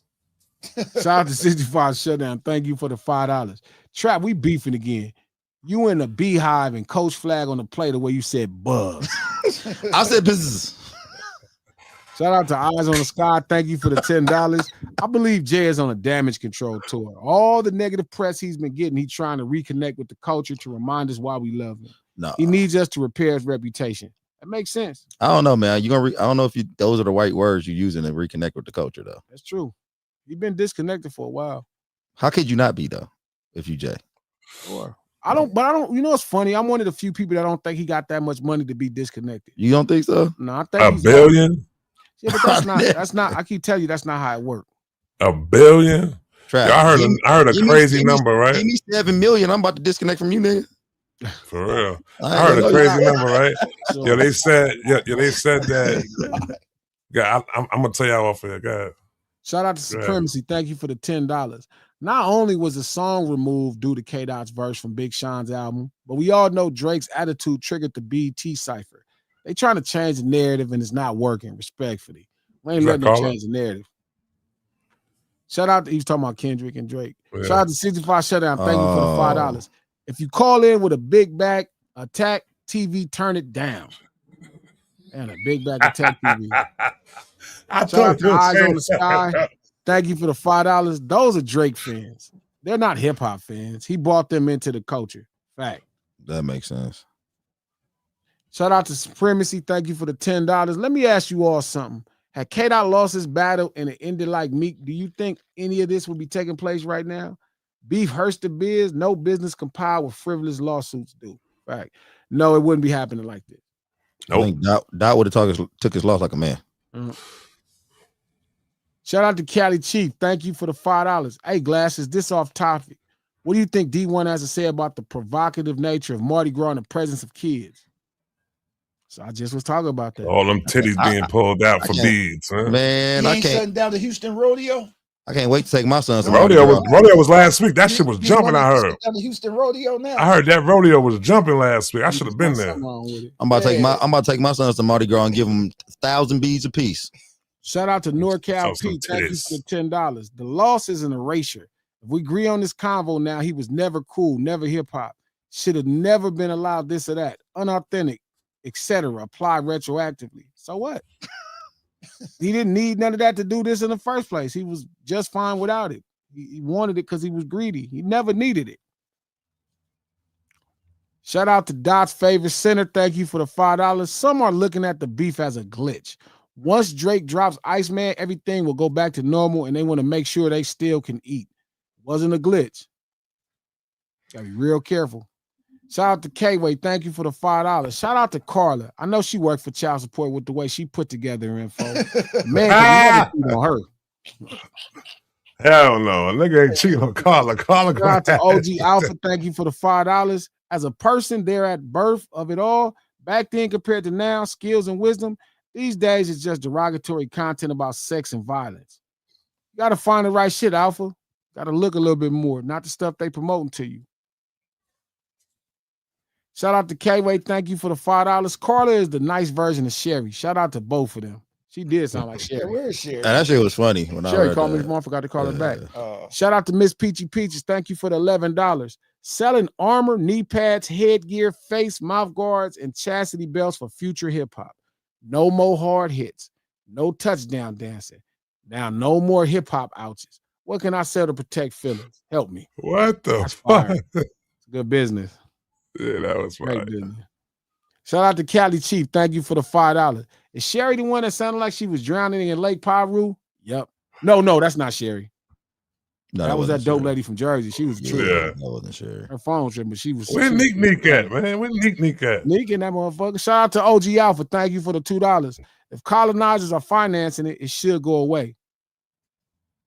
It will.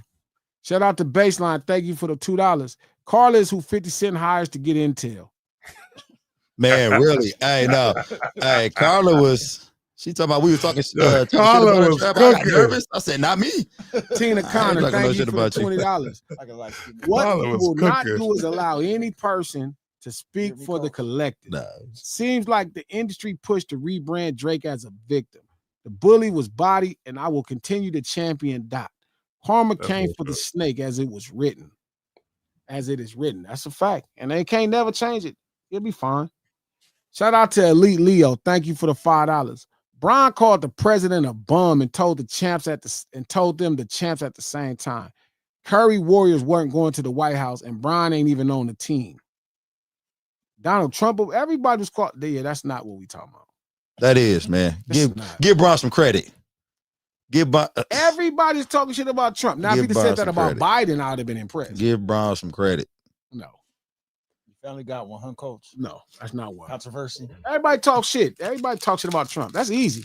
Talk shit about Biden. Say Biden was a bum. Then I believe you. Just what somebody's, get in trouble. Shout out to 21 Blackjack. Thank you for the $5. The Bay is too busy to waste time at that rally just to make him feel better about saying dumb shit. What y'all talking about? People say dumb shit every day, B. He had dozens of people there.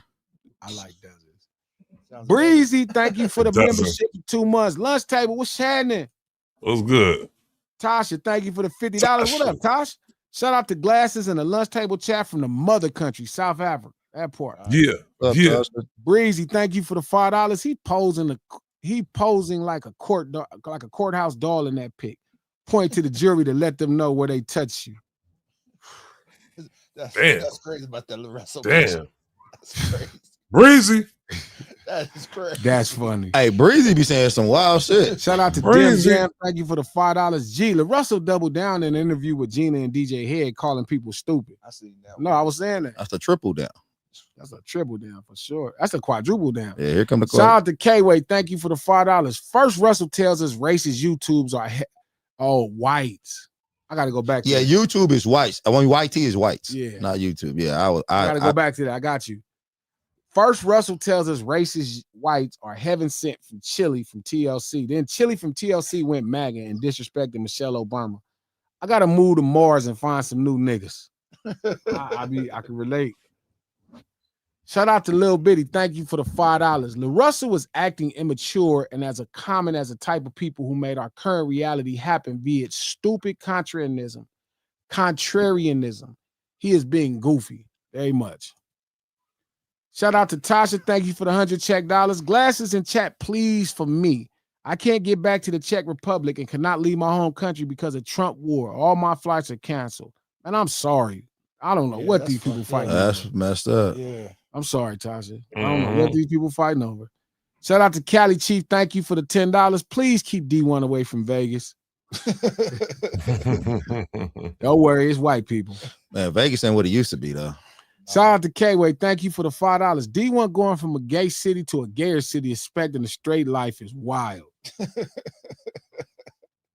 K-Way, speak the truth. I ain't know New Orleans is a gay city. Who? I ain't know New Orleans is a gay city. It's not like Atlanta. It's different. He said gayer. But you know what? Sin get old real fast. Yeah. Sin really get old fast. That was funny. Shout out to K-Way. Thank you for the $5. D1 act like TNA just fall from the sky. Titties and ass. Best believe if it were me and hella other motherfuckers would be in ATL eyes to the sky, arms out wide. Naka, thank you for the $5. I can't vote on the poll because I don't like the options. I just feel like we shouldn't listen to or support Black Harlow from our side. Well, I guess that would be hurting financially. Yeah, I think that's where that would slide under. Shout out to Black RN. Thank you for the $10. Thank you for being a voice for people of color. I love your show. We love you back. Shout out to K-Way. Thank you for the $5. Try tweaking again. What you on today, bro? I seen this shit. This nigga's bugged out for that. Leaning like Precious in a pair of stilettos. This nigga's bugged out for that. I seen that one. You lost weight. I seen that one. Shout out to Tasha. Thank you for the 20 Czech dollars. I missed you, King. So happy you back. Oh, thank you. I miss you guys. Yeah. Big King. Shout out to OG Alpha. Thank you for the $2. If I create a page, it's going to be Black Integrity. Ain't nothing wrong with that. Long as what is it? Forced to Fly. Thank you for the $5. Thoughts on the Lakers now? Shit, they in third place, but they did the same thing last year. They ran start doing all that junk defense and made the position on play and got bounced in the first round. He on bullshit. He on bullshit. Hey man, hey. Are we gonna do 7-on-7 this Sunday? Yes, sir. Hey, you know your boy text you. No, I didn't know. You gotta text him back. Shit, hopefully we play some defense. I don't know. Man, hey man. G cannot talk about the Lakers. She's not a Laker fan. It's about Queens today. It's about St. John's beating them Dookies. Know what I'm saying? That's what it's about today, right now. Basketball, dude. No, they ain't played yet. They ain't played. Playing tonight. We playing tonight. College. Hey, I'm actually going for St. John's today too. Shout out to Nick. I got the red Queens hat on today. Thank you for the $5. Salute, Glasses. Glad you back, King. Trap, give us that New York Freaksman spin move. What? He talking about that zesty sturdy, Trap. What softness you got? He want to see you get zesty sturdy. Nick. I know I seen it, Monet. I was gonna go back and read it. Nick, zesty sturdy, Nick. Do they play spades and dominoes at house parties? No. I called they it play bear pong. They play bear pong. Yeah, Miss Hummus. Thank you for the $5. Someone said in the comments that I want more pages like yours, Curtis King, Justin Hunt. That's all I'm saying. Give them an alternative. Man, hook it up. Let's go. That's like saying what's Miss Hummus page? Is it Miss Hummus? Thank you for the $2, the €2. When Drake sells 500,000, Glass is going to be mad. I'm predicting it. Why would I be mad? He gonna be mad. I got him at 650. Why would that about his money? Yeah, why would I be mad? Mad about his money. Why would I be mad? He gonna be mad. All I'm gonna do is brag and told you nothing happened to him. I told you nothing happened. I told Trap he wasn't gonna lose $1. I got him at 650. But you know what he'll never be, even with all that? It's cool. He'll never be considered the coach again. And that's all I wanted. I just wanted to move him out. I don't want them pulling no more Black Harlows. It's not about him. It's really about I don't want he represent what he represent. I don't want that here. That's it. I don't want that. I don't want the false look in the culture. Sell his records over there with Madonna and them. He could rap. That's cool, but just don't do it over here. So Why do you think you're gonna be mad? Stop crying. Why do you think you'll be mad if Drake? I don't know. I think they think I want something bad to happen to Drake, or I don't want him to be able to feed his family. It's almost weird because I don't know where that energy comes from. It's like they not listening; they just think something. That's interesting. Shout out to K-Way. Thank you for the $5. Trap is definitely mush mouth. He sounds like his lips always fighting his tongue to create sound. Wow. Shout out to D. Smith. Let's discuss. Thank you for the $5. G, what movie you working on? I'm working on a movie called Chris versus Dracula. Shout out to Politicians Are Not Heroes. Thank you for the $5. I don't think Ghana should be speaking on reparations for foundational Black Americans. So I try to avoid this conversation because it's kind of ridiculous. Nobody else is going to speak on it for you. The fact that Ghana went over there to the UN and actually pressed the line, it was really tough for them to do that. They can't speak on reparations for foundational Black Americans or whatever that term is for Black people, because we don't got to put foundational American because we the only Black people in the world, which is odd to even be an American. That's a whole nother problem I would have. But the truth is, the fact that they made the rest of the country say it was wrong, and then the country that you put at the end of that slogan is the one saying it's not wrong, you should be scared. It was 130 plus countries said that was wrong. It was the worst atrocity in human history. And the last thing you put on that thing, that Americans at the end said, man, we not apologizing, nor do we feel responsible economically to fix these people. So again, this is a simple thing that you don't got to think really hard to deal with. And I don't want to have this political conversation with y'all on this thing, or even about somebody that I like and Tariq to battle that. But make sure you looked at that. When you put that Americans at the end of that shit, that was the one of 3 countries that said, no, we're not giving them niggas nothing. So however you see it, you're going to have to go through UN. Period. You not. So when you say that, it's just Ghana ain't America. Shout out to Torizi, the Loke. What up? Yeah? Thank you for the $5. And all of the current melee and hoopla, we still ain't hear Kendrick say a word. Now that's gangsta on Paul. Shout out to Politicians Are Not Heroes. Thank you for the $2. LaRussell just don't want to apologize again. Now, do you don't want to go 2 for 2? Politicians, you don't want to go 2 for 2? Shout out to Monet Self-Love. Thank you for the $5. Cole said his white mother and white stepdad was having house parties all the time playing spades and domino. Damn it, Monet, you be having all the fucking goods, bro. I did not know that's what that meant. Man, them people ain't playing no goddamn spades, man. White stepdad? yeah. What was that about? Is that a thing? Wait a minute, is that real? Yeah, that a real thing? I thought that. Oh, my God, you about to explain a lot of shit. You about to explain a lot of shit, Monet. You about to explain a lot of shit, Trap. Please explain. I know that. If this motherfucker got a white mother and a white stepdad, it's gonna make sense. Hey, were they playing spades for real, or was it bridge? Wait a minute, Monet. Was it really a white stepdad, or you just think the stepdad was white? No, fine. Oh my God. He was raised by 2 white people? Oh, it makes sense. Now we gotta, you just jumping on that, man. We gotta find out if that's factual. Monet ain't gonna lie, bro. Monet ain't no motherfucking liar. She could be a liar. Maybe she was just playing. No, she's not playing. Maybe she just, Monet, is this a fact that he had a white stepdad and a white mama? That. Come on now. That can't be right. Lorenz said that's cap. Lorenz said that's cap. No, but somebody else said something. No. Because, hey, Trap, have you noticed the more you look at these interviews, the whiter he started looking to you, though?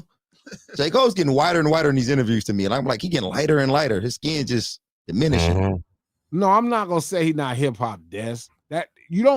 He's still a Black man that's in North Carolina. He's still going to have some brush with culture. Revenge said it's true. Oh my Revenge said it's true?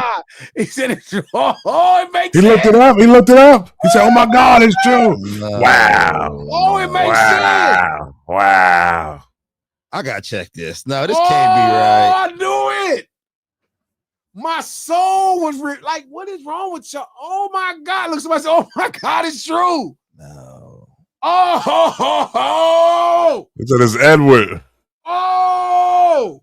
Hey, don't J. Cole now hearing this? Don't he seem like a white man with it dreads now? makes sense. Every time I looked at them dreads, he's just like a white dude with some dreads. Say, what the fuck? Oh shit! Oh shit! That makes sense.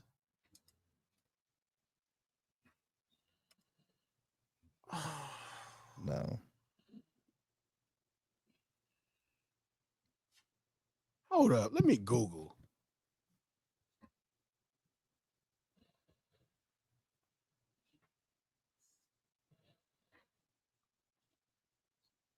Is J. Cole stepdad? Oh no! Please don't say that's him right here. I'm looking at. Right. Yeah, Coach, look at Let me look. I'm sorry. A No, moment of silence. Hold on. That can't be him.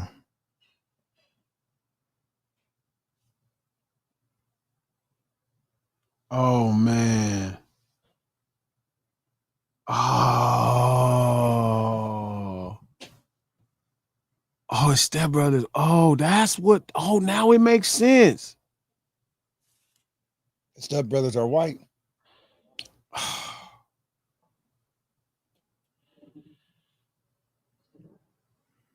I know you fucking lying, Monet. You ain't. Oh my God, I know you lying.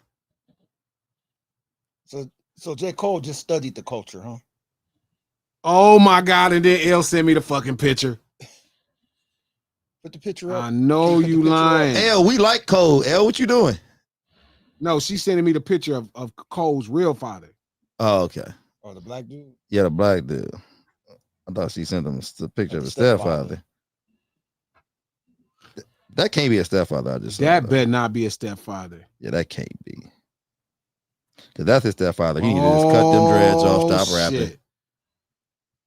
Oh, man. Monet, I'm going to need some proof. Yeah, I've seen the picture of it. It possibly his stepfather. Like when you look at his stepfather, nah, man. But because when you look at what could possibly be his stepfather looked like if apology was a word. So now you're starting to figure out why he apologized so much, because his stepfather looked sorry for slavery. I don't want no part of this. I don't want no part of this. You want all the parts of this. I definitely don't want no part of you this. Love it. This. Would make sense. You love this shit. No. Shout out to Harry Marin. Thank you for the $2. 98% of rappers are fake tough and not cool. I don't know about that. I mean, maybe rappers, not hip hop artists. Most all hip hop artists are cool. I really ain't seen too many hip hop artists that are not cool. J. Cole, go hide your stepfather right now. Go hide your stepfather right now, J. Cole. I'm not fucking with this. Shout out to Takeover Felix. Thank you for the $2. Damn, missed the whole show. But what up, gang? What's up, dog? Yo. Shout out to K-Way. Thank you for the $2. Cole is Jamal. What'd you say? Cole is Jamal from House Party 2. I'm out. I'm not fucking. I'm gonna get out of here. Oh, Jamal. I just thought about that shit. Okay. Shout out to Tori Easy the Loke. Thank you for the $5. Hey, Glasses, can Adonis say the N-word as a white passing culture kid? I hope he wouldn't use it. Speaking of Adonis, J. Cole, hide your daddy. Leonardo Thomas, thank you for the $2. Cole after ego is kill Edward. See, I don't. Who sent that shit? Who sent this J. Cole? No Sitters Live lunch hour every Monday, Wednesday, and Friday right here. Come on, noon Pacific Standard Time, 3 p.m. if you're on the East Coast. Hit that like button real quick. Neek said his stepfather's name is Edward, man. It is Edward. It is Edward. His stepfather is Edward. Oh my God. But y'all make it Edward could be a black name. Y'all I know black people named Edward. Yeah, man. he act like his last name was Scissorhands. Oh my God, this cannot be true, L. Go hide him. Witness protection for J. Cole's stepfather. Fuck. Go hide him. This will make so much sense. Hit the like button. He albino. He was albino. If you're on Twitter, retweet this link. We do this stream to support the No Ceilings podcast. Just dropped a fresh episode. Make sure you check out the No Ceilings podcast, Apple Podcasts, iHeart Podcast, anywhere you get your podcast from. The No Ceilings podcast is executive produced by Charlamagne the God, the Black Effect Podcast Network, and iHeart. Shout out to our sponsor, millsbymanny.com. MANNIE.com. Meals by Manny. If you're tired of cooking for the 2027, or you just want to lose weight or gain weight, hit up my homeboy, millsbymanny.com. Shout out to anybody in the California area, Southern California. Get your Soul Bowl from Manny this weekend. I cannot believe that this man, it would make sense. It would make so much sense. I would feel so much more like I totally get it. Oh my God. Oh, it makes sense. I hate this. This is the stepdad. No, that's not him. This is the brother, and this is the stepdad. That's not the stepdad, dude. Yes. That's not. That's the stepdad right there. Yes. That's not a stepdad. Because if that's his stepdad, then his stepdad is a serial unaliver. He looked like a serial unaliver. He definitely got some bodies in his refrigerator. Did you see that stepdad? Hey, his stepdad looked like a wigger. No, he looked like a wigger. He definitely looked like he got something, some like some shit in it. Y'all ain't shit. Hey, y'all go subscribe to the channel too. Go subscribe to the channel, man. 65 Shutdown, thank you for the $2. Damn, his new name is Slave. Oh. No. All right, I'm gonna see y'all Sunday dinner, Sunday, 6 p.m. or 7 p.m. Pacific Standard Time, 6 p.m. Pacific Standard Time. I'll see y'all Sunday. All the members, make sure y'all tap in. We going up on time, 6 p.m., man. Y'all got to verify this, man. Y'all can't be just putting this in people's lap. Pause, man. That's just crazy, man. I'm done with y'all. I'll see y'all Sunday and then back Monday, man. Much love. Imagine what Drake, imagine what his stepdad gonna do. Hey, Wolfpack_Prime. Go St. Charles, let's go. That's who that is, you. Yes.